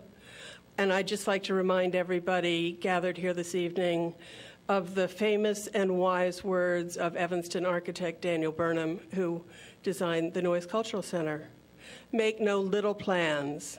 They have no magic to stir men's blood, and probably themselves will not be realized. Make big plans. Aim high and hope and work. For 12 years, from 2000 to 2012, I was the executive director of the Ragdale Foundation, an artist community in Lake Forest. We, too, inhabited a beautiful historic house, actually the home of Howard Van Doren Shaw, which was owned by the city of Lake Forest and in need of more than $3 million of repair. During my tenure, I worked very closely with the leadership of the city of Lake Forest to form a public and private partnership that was to benefit both the city and Ragdale. Our agreement also included a long-term lease, a construction loan at a reduced rate on the city's part, and the responsibility to raise the needed funds and to complete the renovation on Ragdale's part. This project was completed just a year ago and has won several awards. Ragdale has raised the funds from private donors, and the entire community is rightly proud of the success of our joint efforts. Neither Ragdale nor the city of Lake Forest could have done this alone. At that time, Leslie Brown was a member of my senior staff. Since she has become the executive director of the Piven Theater, I've provided pro bono consulting services, reviewing her plans for renovation and for the fundraising. I have full confidence that the Piven staff and the board have done their preparatory work thoroughly and professionally, and they are indeed ready to take on this major project. As a citizen of Evanston and a lifelong supporter of the arts, I urge you to support Piven's excellent proposal and vote to move forward with this important project. Thank you. Thank you. Thank you. Hello, my name is Larry Grimm. I'm a teaching artist and professional actor, and I just wanted to take a moment to address a small aspect that was brought up to rebut something that was mentioned and to pick up on a few of Joyce Piven's points. 20 years ago, Bern Piven, the co-founder of the Piven Theater Workshop, gave me my first opportunity to become a teacher. Part of what's being debated here is the scope of space. A concept that's essential to Piven Theater Workshop is the notion of transformation of space. In the 20 years since I've left the workshop, my work alone has reached communities far beyond that of 927 Noyes Street. Whether it be work with the Off the Street Club, work with communities that Byrne directed, shows that went to impoverished communities in the Chicago, Evanston area, or work with those who have special needs. The scope of the work at Piven is far beyond the confines of the small classroom space that it has now and the studios that are there. Expansion with one person into different places allows the opportunity for expansion for more. And we're talking about expansion in terms of communities being reached well outside the confines of what we currently have.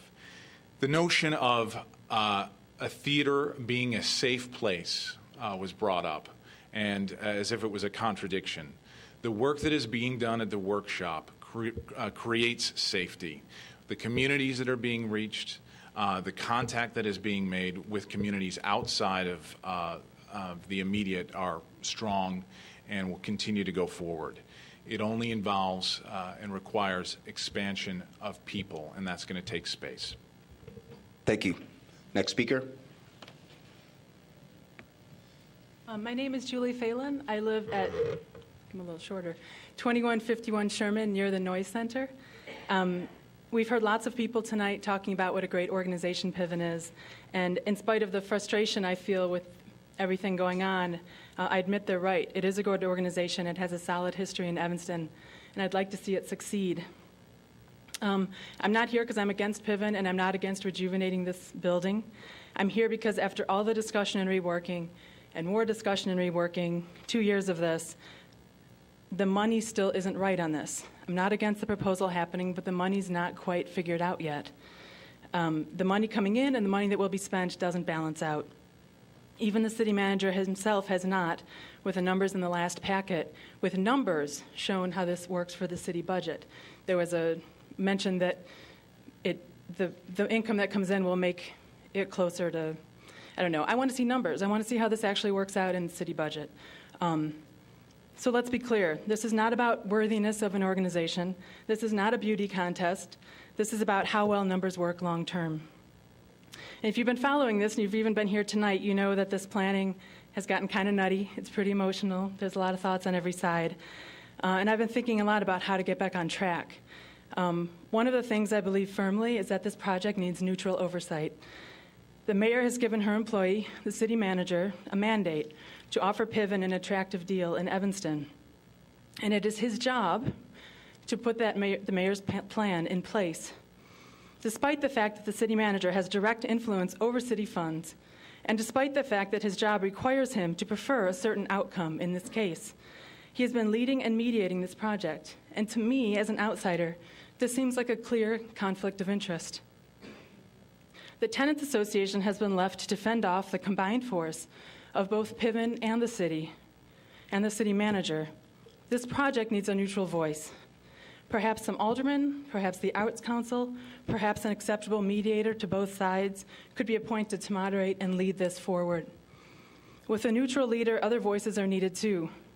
Independent voices to speak to the neighborhood and taxpayer concerns about the arts camps leaving Noyes Center and the fear of Talmadge Park and the playground being gutted for parking. Experienced arts managers to give insight on the local arts community needs, theater management and finances, and wider arts planning in Evanston. And above all, an independent financial analysis to analyze and improve on the accuracy of the numbers submitted by the tenants and the city manager and by Piven. How the Human Services Committee and the City Council moves on this is a tough call. How do you encourage the growth and stability of this cultural asset? I'm going to need you to wrap it up, please. Okay. Thank you. How to be fair to the many constituents and to how to do this all financially responsibly. I truly believe that one way to start is by appointing a neutral leader to this project and adding educated voices to the discussion. Your 3 minutes are up. And get some new blood in the mix. Thank you. Assessor Wilson. I'm here as a citizen of Evanston and a previous board member of the Piven Theater Workshop. I'm actually here because I'm here to read a statement from Congresswoman Jan Schakowsky, and I'm here to read it on her behalf, who she's not able to be here tonight. I'm writing, this is her statement, and this is to the Human Services Committee from Jan Schakowsky, Congresswoman Jan Schakowsky. I'm writing to support Piven's innovative proposal to the City of Evanston for a public-private partnership to reinvigorate the Noyes Culture Arts Center. I know firsthand the magic of Piven for young people because 2 of my grandchildren participated in several classes there and benefited greatly from them. But Piven's plan would extend these benefits citywide, including making space available for Fleetwood Jordanes Theater, community gathering spaces, pro bono resources otherwise unavailable to our city. Piven is an Evanston treasure, and this proposal will make it even better. I hope you will decide to endorse their proposal. Thank you for considering my comments. Jan Schakowsky, Congresswoman of the 9th Congressional District. Thank you. Thank you. Next speaker. I'm Dan Schiff. I live at 1640 Maple. I've been in Evanston for approximately 2 decades. I'd like to speak for the building. When considering the issue of how or if the Piven expansion should go forward, it's important to realize that there is a theater now in the Cultural Arts Center. It is located in the 1-story north wing. If Piven Group requires a, quote, black box, unquote, theater, it would seem sensible to add to the and remodel the existing theater. This would result in minimum displacement of current artists, no loss of their rent revenue, and no loss of the exhibit space that's necessary. The more modest plan would not irretrievably alter the structure of the Daniel Burnham landmark building and would not preclude other functions in the main building in case Piven ceases functioning in the future. Finally, any construction in the basementless north wing would not encounter the asbestos removal problems that would be encountered in the current plan. Thank you for your time. Thank you, sir. Next speaker. Hi, my name's Rebecca Stern. I live at 2318 Ridge Avenue, which is right behind Noyes Cultural Center. After buying my house, I had some buyer's remorse about being on such a busy street because of the lack of a sense of community for my kids. The kids were just not playing outside until I started getting involved in the organizations at the Noyes Cultural Center. My kids take classes at Actors Gymnasium. They participate in the Evanston Children's Choir. My next door neighbor, who was here but I guess left, is an artist who is very active with printmaking. One of the things that happened to our family since moving to Evanston is that one of my children became a professional actor. And due to this, I'm always in the car schlepping all over Chicago to different theaters. You can't imagine how excited I was when he had the opportunity to audition for Piven's professional theater and was given a role. I know that part of this, he was one of 60 kids who was seen, was because we were part of the Evanston community. They made that very clear in all the forms that we filled out, asking where we live, and even in discussions with the director, they made it clear about wanting to be supportive of the community. All I had to do was open my door, and I'm literally having the theater in my front yard, and the Piven community made sure that my son was safe. I am so happy because I want to continue to be a part of the Noyes Cultural Center. I want my kids to continue to be a part of the Noyes Cultural Center. The Piven is proposing this incredible plan to rehabilitate the building for everyone. From what I understand, every single Evanston-based artist still will have space. You have 1 minute. 1 minute. Let's see. Oh, I just lost my train of thought. We've had a wonderful experience with Piven. I trust Piven. I I see them as one of the artists in the building. And what I saw at the last meeting was as if Piven was this huge corporation that was going to eat up the little guys, and I don't believe that at all. From my own experience and from talking to Leslie, I know that is very high on their priority list, top concerns, to make sure that they're still part of the community. Thank you. My name is George Stevenson. I live at 2522 Hartzell. I'd simply like to correct a misconception that I've heard and read about. And the misconception is that Piven will only pay $1 per year in rent for its renovated space at Noyes.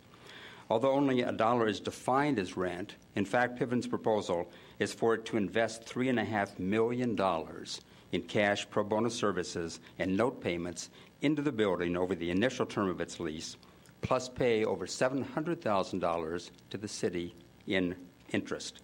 That's $3.5 million put into a city-owned building that amounts to nearly $100,000 a year from Piven. And at the end of its lease, the city will still own the building. This will save the city money, be an economic shot in the arm for businesses in the surrounding neighborhood, and be a huge economic benefit to the larger Evanston community. I think we should accept the Piven proposal. Thank you. And you'll be our last speaker, and then we'll vote. I'm Barbara Bronson. I live at 1121 Noyes. And I worked as an usher at Steppenwolf Theater for many, many years. I just wanted to say that I believe that Piven Theater, because they are somebody who is not just a production theater, they are also teaching. They could put on a presentation every week of the year and still not break even financially. Thank you. You'd like to submit your... Thank you. Sir? Hi, I'm Greg Allen. I live at 1417 Kirk Street. I was here last time, brought up the 500-pound gorilla in the room that basically, once again, that it is the Piven Theater Workshop, that everybody is saying what a great job they do in education. And there are a lot of people here and some of my friends here who teach at Piven, and that's really awesome. The unfortunate thing is that they are not a theater that produces very much. They've produced, according to their website, 55 productions in 40 years. They've done 27 nights of performance this year. And if they sold out all 70 seats that they have, that would be 1,890 people seeing the show for the year. Their proposal is based on filling 200 seats, 200 nights a year at 75% capacity, and according to their estimate, that's 30,000 people. I'm really here to bring up then the other 500-pound gorilla that comes from that is how do we get 30,000 people to come to a theater that at most seats 1,800? And that's where my 25 years in producing theater in Chicago comes in, that there's a theater secret, and that is that producing theater, as the last woman actually just mentioned, producing theater is not where you make money. In fact, for every theater producer knows, what you do is you cut productions to make money. You don't produce more, you produce less, because you rent out the space to make that money. And there's no way that Piven is going to jump from 1,800 people coming to their shows to 30,000, which is what all their budget numbers are based on in terms of the alcohol, in terms of what the community benefit is of 30,000 people coming into the neighborhood. That's not what's going to happen. If you're thinking you're building a multi-million-dollar theater for Piven to produce beautiful productions, that just isn't going to happen. They're going to rent it out. That's how we make money in this business. So the idea that we're going to kick non-Evanston artists out of the building so that I'm going to need you to wrap it up, an please. organization can rent out their space to non-Evanston artists, I think is something really to consider. Thank you. Thank you. All right, we're going to close public comments on, she's on a non-agenda item, so I'd like to get through these next two items, and then we can take the last couple of speakers. It's been properly moved and seconded on HH3, and I've already read the ordinance. You'd like to submit your minutes? Thank you so much, sir. Thank you. I think Alderman Grover made the motion. It was properly moved and seconded. Would you like to? Absolutely. Absolutely. Alderman Grover? Thank you, Mr. Chair. I first want to thank everyone for bringing their best thinking to this question of the Piven proposal and the highest and best use for the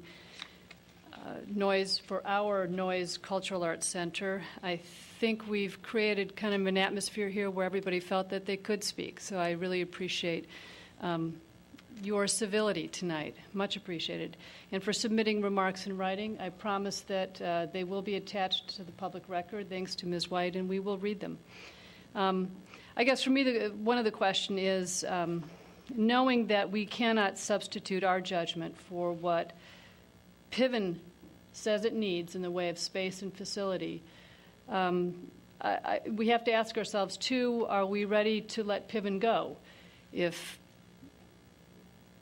we're not able to accommodate what Piven needs for its future, to realize its vision? So I'd like us to think about really what it boils down to in a lot of ways is the future of Piven in Evanston, and are we ready to let Piven go? I don't know. I don't think I'm ready to let Piven go. I see too many benefits to having the organization remain in Evanston, even under these terms. And I want us to keep in mind, too, that the city owns the Noyes Cultural Arts Center, and if the Piven proposal goes forward, the city will still own the Noyes Cultural Arts Center. It will, however, have been improved as a city asset, and that should be part of our end game, too, is to look for ways to improve city assets and city property, public property, in a way that in this case is not going to require significant expenditure of city funds. And the other thing that I'm keeping in mind throughout all of this is that none of this happens unless Piven shows us the money, unless Piven comes up with what is a significant fundraising endeavor to make this proposal happen as part of this deal. And these are things that are important to me that I'm keeping in mind. Thanks. Thank you, Alderman Grover. Alderman Holmes? Question for the city manager. Mr. City Manager, I can't remember which speaker, but someone alluded to that they did not know the latest plan, and I'm just wondering, was that not shared with the tenant? We've been working with the chairs of the tenant association. I know they've been having meetings. I can't speak for them on what, I think there has been dialogue back and forth. Okay. I know someone stood up here tonight and said they didn't know, and I know that we received the packet, and about the additional 1,200 square feet, it alluded to that, and also something else. Sure, and I think that they're all busy artists, and some are been more. We'll let Maggie clarify. Oh, okay. I don't want to speak for her. I think there was some confusion about the layout because up until April 15th, no one was aware that the general space outside of the Piven expansion space was going to be allotted to Fleetwood Jourdain. It had been understood up until that time that Fleetwood Jourdain would be accommodated in the physical space provided to Piven. Piven is offering office space to Fleetwood Jourdain, but it was a surprise to everyone that we would not have the 900 square feet of where Fleetwood has been placed in room 215, and so that was no longer available for the tenants. If we had that space, we could accommodate all tenants. And so what Larry DeStasi was explaining was that the appropriation of a basement studio for Piven is not a reduction in the footprint. It is a change in the location of the studios. And I guess what I find very confusing listening to all this and reading it and listening to the many meetings is that I thought I heard very clearly. I never heard a number, room, or whatever, but that you guys needed another 1,000 square feet. Absolutely. And so therefore it becomes very confusing to me. Then it's like changing the game for me, okay?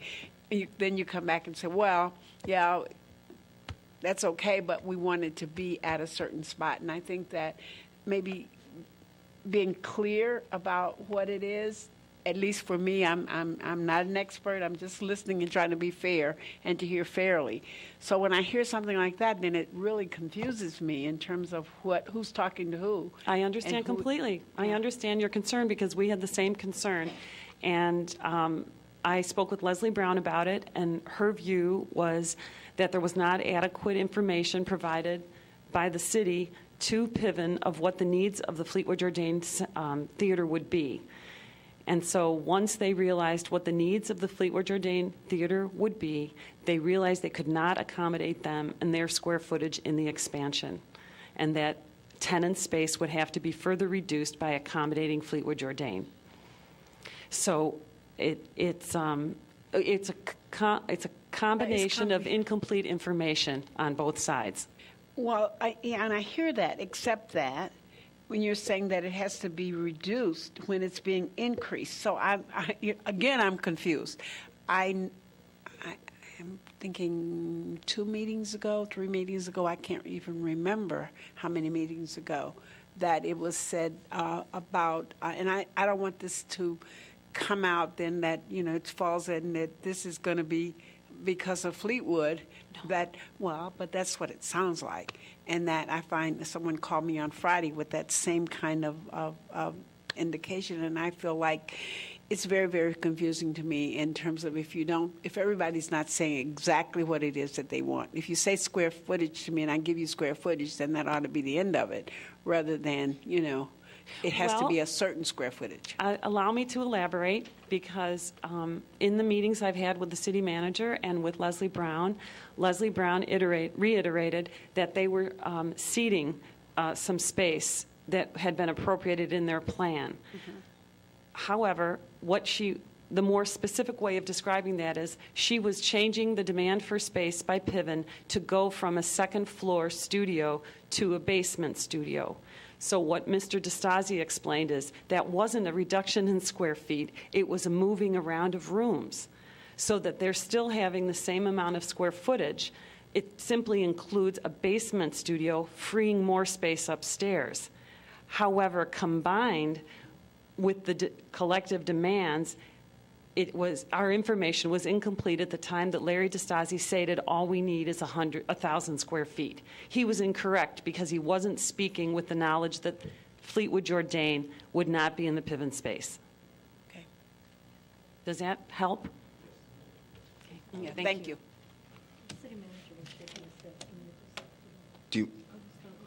Are you good? Before you speak, as we come back, and I would ask the maker of the motion to set a date certain in the motion. When we come back, Alderman Holmes, members of the committee, and for the full council, we'll go through all of that. We'll have charts and tables, because I think to go back and forth as to who said what at which date over which square footage is not a productive conversation this evening, but it's essential for the council to understand in July. Thank you very much, City Manager. Is it possible, just members of the committee, I just need to take a quick recess, and then we can come back and hear your final questions and then vote on the 2 items and finish the meeting. All right? I could abstain. Thank you. You okay with that? Yeah. All right. Just a quick recess. Thank you. 1 second.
big job back in my way.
Meeting. Me too. Really? Right, John?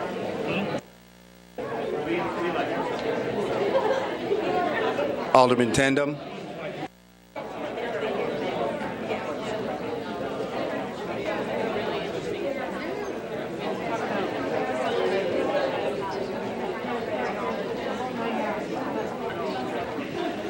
We have Alderman. Oh.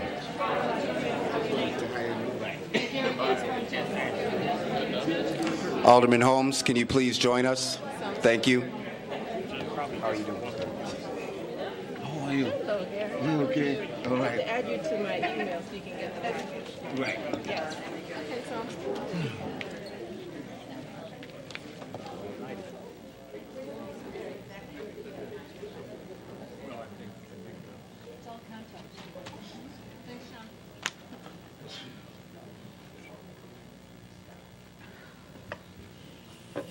Thank you for your patience. I'd like to call the meeting back to order. I think Alderman Tandem, did you want to say something, or did you withdraw? Yes, thank you. I'm not sure what the procedure would be or if there's any precedent, but I would like to, if in fact we do, and I believe we will vote this to council, if we can have a plan for that next meeting so we don't I mean, in theory, have repeated this. We're sort of at the same place we were a month ago with citizen comment. A lot of information, a lot of it not verified. I would like to go into that meeting with a plan, a structure, everyone on the same page as far as the information presented to them, just to make sure that is a very productive meeting, get the other aldermen up to speed. All those things can happen before we actually, open that meeting. So some kind of plan to address that would be great. And Mr. Chair, members of the committee, I apologize I came in on the tail end, but what we've tried to do, I think the question and answer document in the past for other issues has been helpful, so we have that. If there's anything that members of the committee see that either isn't complete or would you like further information, please let me know, and we'll annotate that prior to the council meeting. I think the issue of rent is important, so we were prepared to make a presentation this evening. We can have that as a memorandum with tables prior to the council meeting, so that'll be available. Certainly we're prepared to meet with members of the committee, members of the full council to walk through the rent, because I think that's an important piece. We've talked about the issues of the tenancy and the square footages, and I think we can attempt to recreate who said what to whom and who knew what when to the best of our ability there. But I think that there are just some fundamental policy questions, and I think when all the comments are done from all sides, it's do we have the wherewithal to improve the building ourselves? If we do not, does a public-private partnership make sense? And if it does make sense, what are the terms and conditions of it? And I think depending on how you answer those questions, you either get to a point that continues on or you get to a point that says stop. And I'm happy to articulate that further to the council as well. But I don't think the issues are going to change a lot further. I'm happy to continue to talk to the Tenants Association because I think if the Piven proposal is adopted by the council, there are lots of just logistical issues that need to be worked out.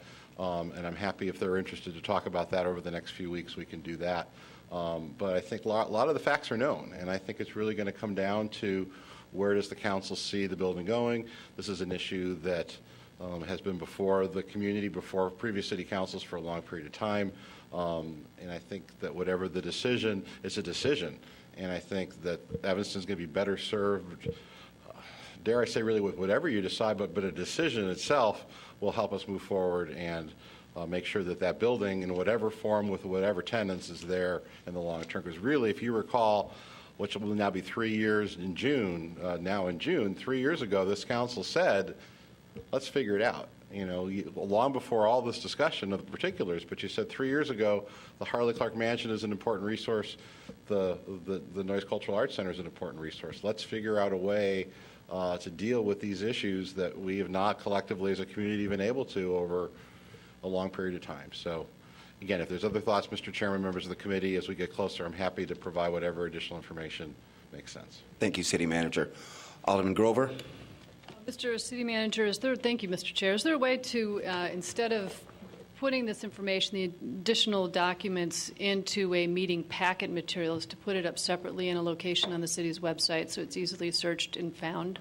We have the documents have been appearing on the Noyes website, so cityofevanston.org/Noyes.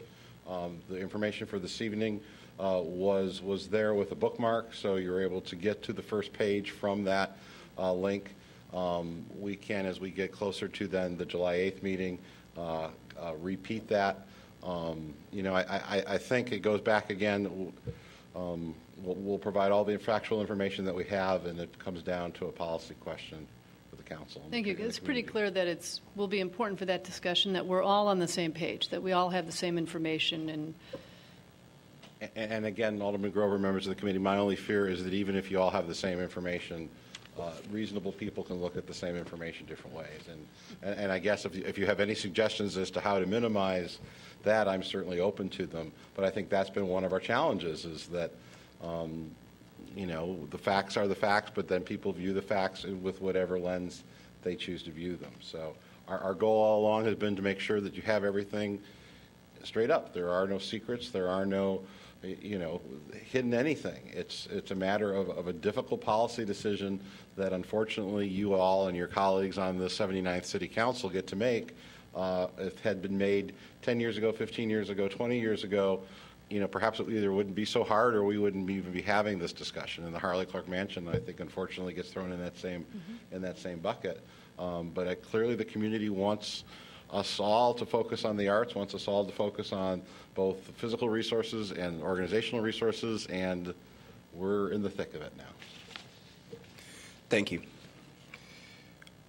All right. If I may, Mr. Chair, then amend my motion to include the date certain for the City Council meeting to July 8th. That's, yes. I believe it works for the members of the committee. All right, so it's been properly moved and seconded to advance this to City Council without recommendation for the July 8th council meeting. All those in favor signify by saying aye.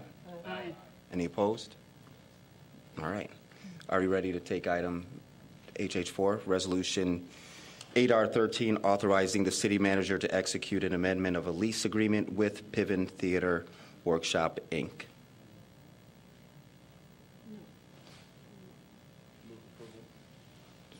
It's been properly moved and seconded. Ready for a vote?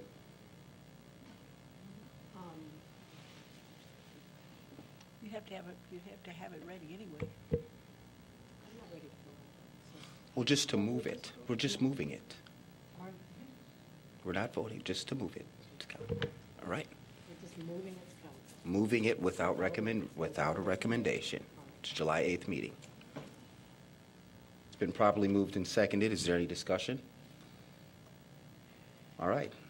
I'll call the question. All those in favor signify by saying aye. Aye. Any opposed? All right. Just before we move on, again, for those faithful that have stayed, I just want to really thank you so much for your cooperation and participation tonight.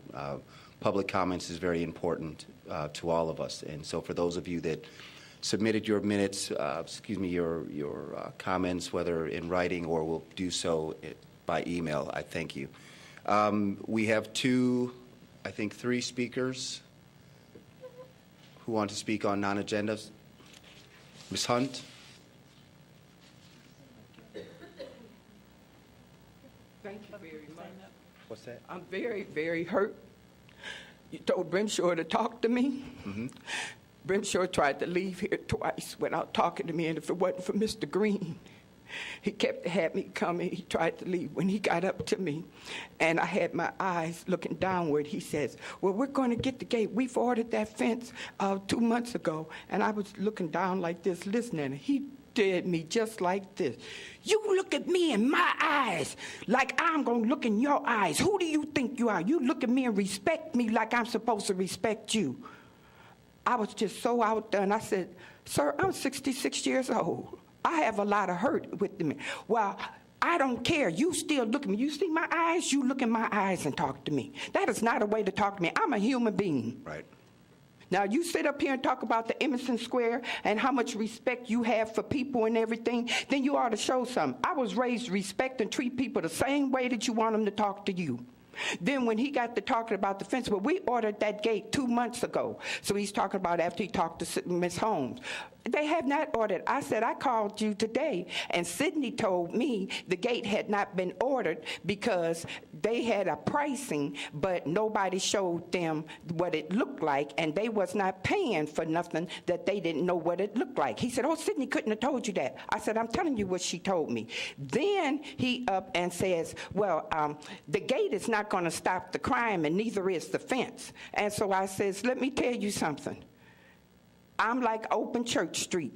They're flying straight through. It's a complete open from the street all the way to the alley, wide open. And it's right at my bedroom window. And I said, it might not stop the crime, but it'll stop them from using me as a drug trafficking all in my backyard where they're dealing drugs. They're not in your backyard. He says, well, you know what? I could tell you this. And it got me so... You know, thank the Lord Jesus, and I'm a different person than what I used to be. Miss Hunt, and I can tell okay, but I'm going to tell you this one. You know what he told me? He said, well, you know what? I'm trying to be nice. He said, because I could tell you, go find you somewhere else to live. Well, before you leave, I just want to make it clear to you, we will make sure that you get that gate. And they're supposed to put a fence at the back. But don't tell me I can make you, I could tell you to make you find you somewhere else to live. I apologize. Thank you very much. Very much for we'll the time. We'll get it taken care of. Thank you.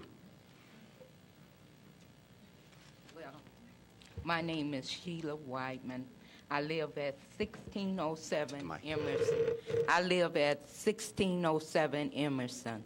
I live in the front of the Emerson Square project they having, and I don't know really if I'm going to have to move.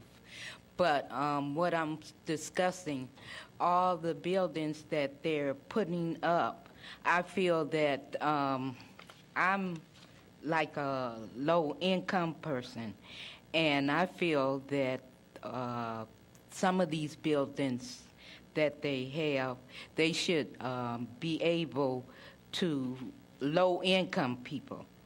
And so I just wanted, it was on my heart to bring up, and this is what I want to say. I just feel that some of the ones with the low income should be able to get some of these buildings that they're building all over town. And if I had to move, I want to move in a nice building or a nice house or something where I'll be able to afford it. And so I just feel that it's a lot of the low-income people should be able to have a say-so, and I want to live in a nice area, and I'm a nice person.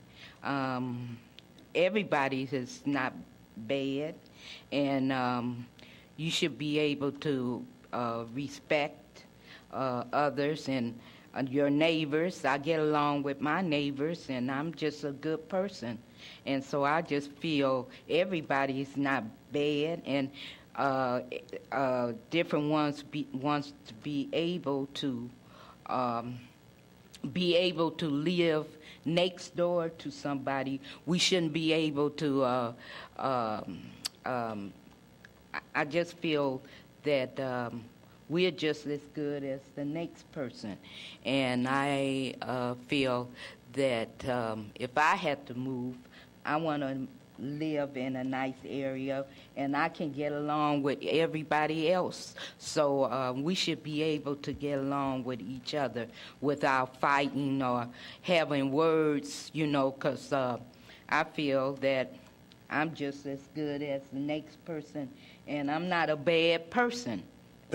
Thank you, Ms. Weidman. Okay, thank you very much. thank Have a you. wonderful evening. I might have not said everything right. I get mixed up. I understand. We understand. Thank you very much for your comments.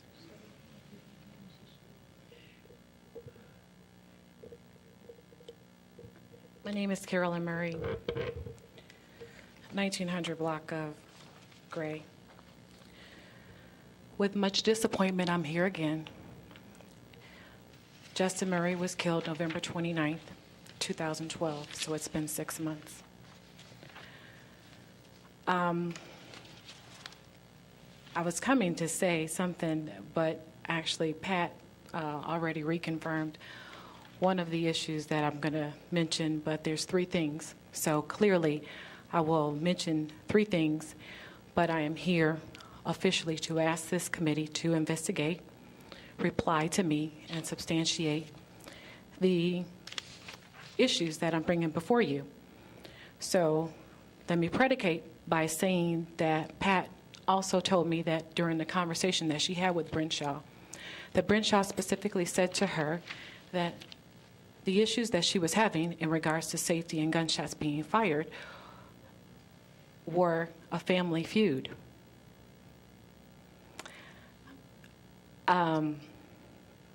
So let me just go on with that, because I'll get back to that in a minute. I was privy to a Fifth Ward meeting where the police was making an effort to communicate with the residents, and they listed several crimes that were going on in the neighborhood. So, of course, me being a resident, I mentioned this on this sheet, that there was no mention of gunshots being fired in the Fifth Ward. There was no mentions on this sheet of the murders that have taken place in the Fifth Ward. and how they reference so frequently during quotes that they make to the media that there was no listing of gang-related crimes, in addition to this list that was distributed January 1st through April 10th, 2012 versus January 1st through April 10th, 2013. So my request that I've spoken with some other neighbors in the 5th Ward that have organized block clubs that we fear for our safety. Repeatedly, we often hear gunshots being fired outside of our homes and throughout our community. We were told that it should be a public record of service calls. However, we have no way of tracking or finding out how frequent or the areas in which the gunshots are being reported.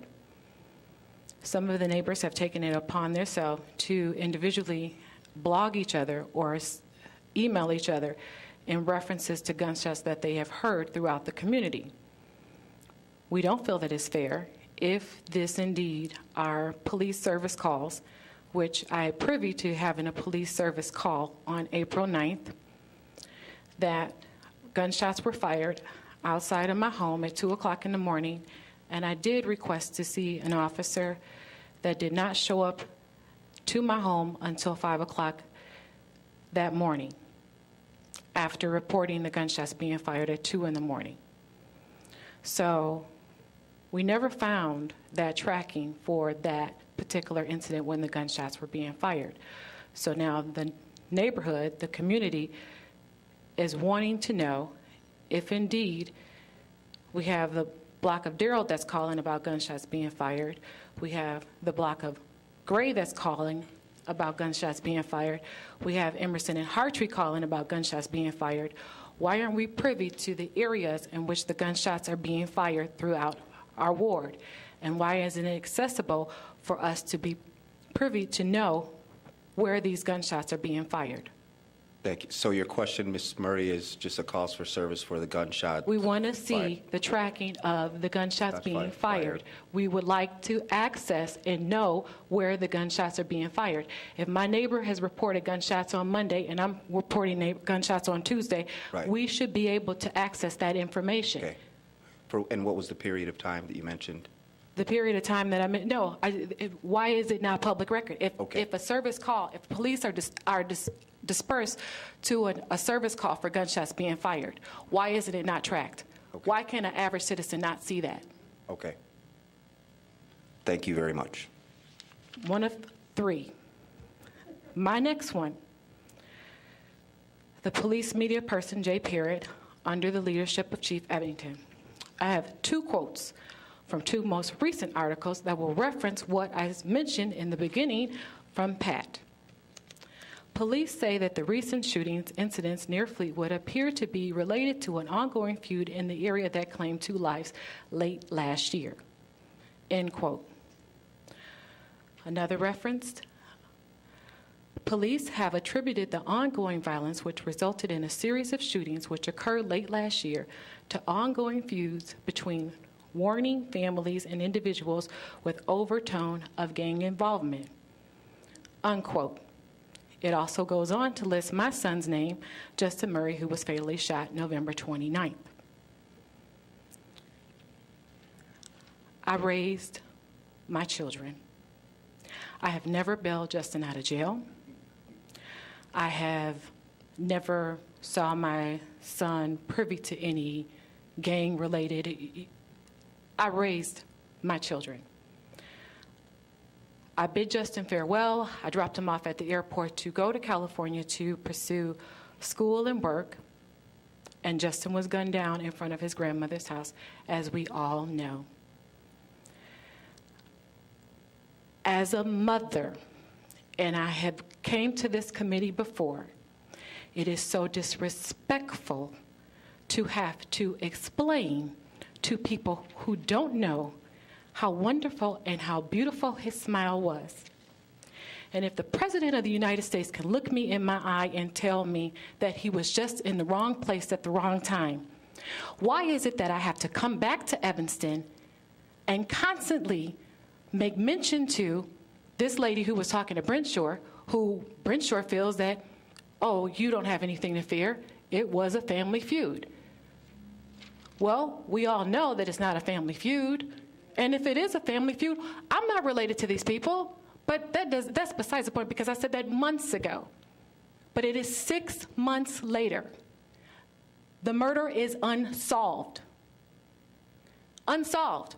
But the only reference that you can give during the course of an article, J. Parrott, under the leadership of Chief Eddington, is a reference to a family feud and gang related. That is not applicable to me, and as a parent, I am offended that I am here yet again, demanding, not asking, to please show some respect from my family. You have stressed me out. You have wrecked my daughter's sophomore year because of your insensitivity to allow this to go on about my family. Please have some respect. Mentally and physically, I have relocated. I have done everything that I could to shelter my children. And all that I could be called for from a Detective Jones and an Officer Champion is that my daughter could have possibly blogged or made a reference on a murder. How can you be so insensitive? I am here tonight as his mother, not the Fifth Ward co-chair, as his mother.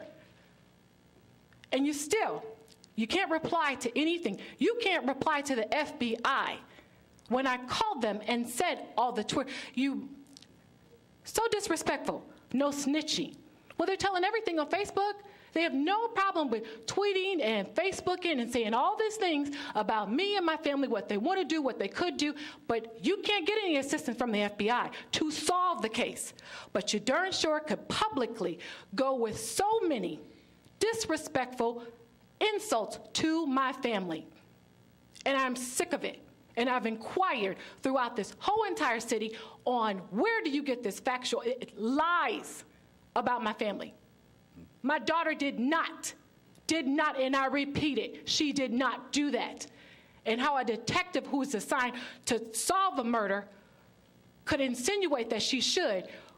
Well, I question his credibility and the skill set that he would have. Of course it would seem like now the crime is not solved if he can't even distinguish a good lead from a bad lead. Would you be open to us setting up a meeting with the Chief of Police just following this meeting? I hear your concerns, and I have to be honest, some of the information you're sharing, it's the first time that I'm hearing it. I don't know about. But it's not the first time I've been here asking. No, I understand. Asking this committee to ask the J. Parrott, under the leadership of Chief Eddington, to be respectful to my family. Got it. I am here tonight to talk about this, and I am still yet bombarded by a stereotype that Brenshaw has said to one of his tenants. His justification for not putting a fence up is because my son could have been in a family feud. There's already a lawsuit pending, so what more can I do?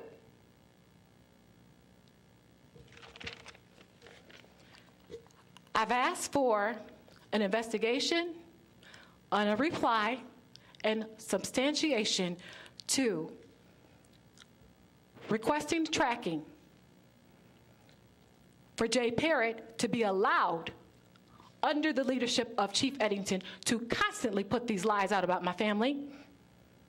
The false statements that were made by Detective Jones and Officer Champion about my daughter. Okay. Thank you.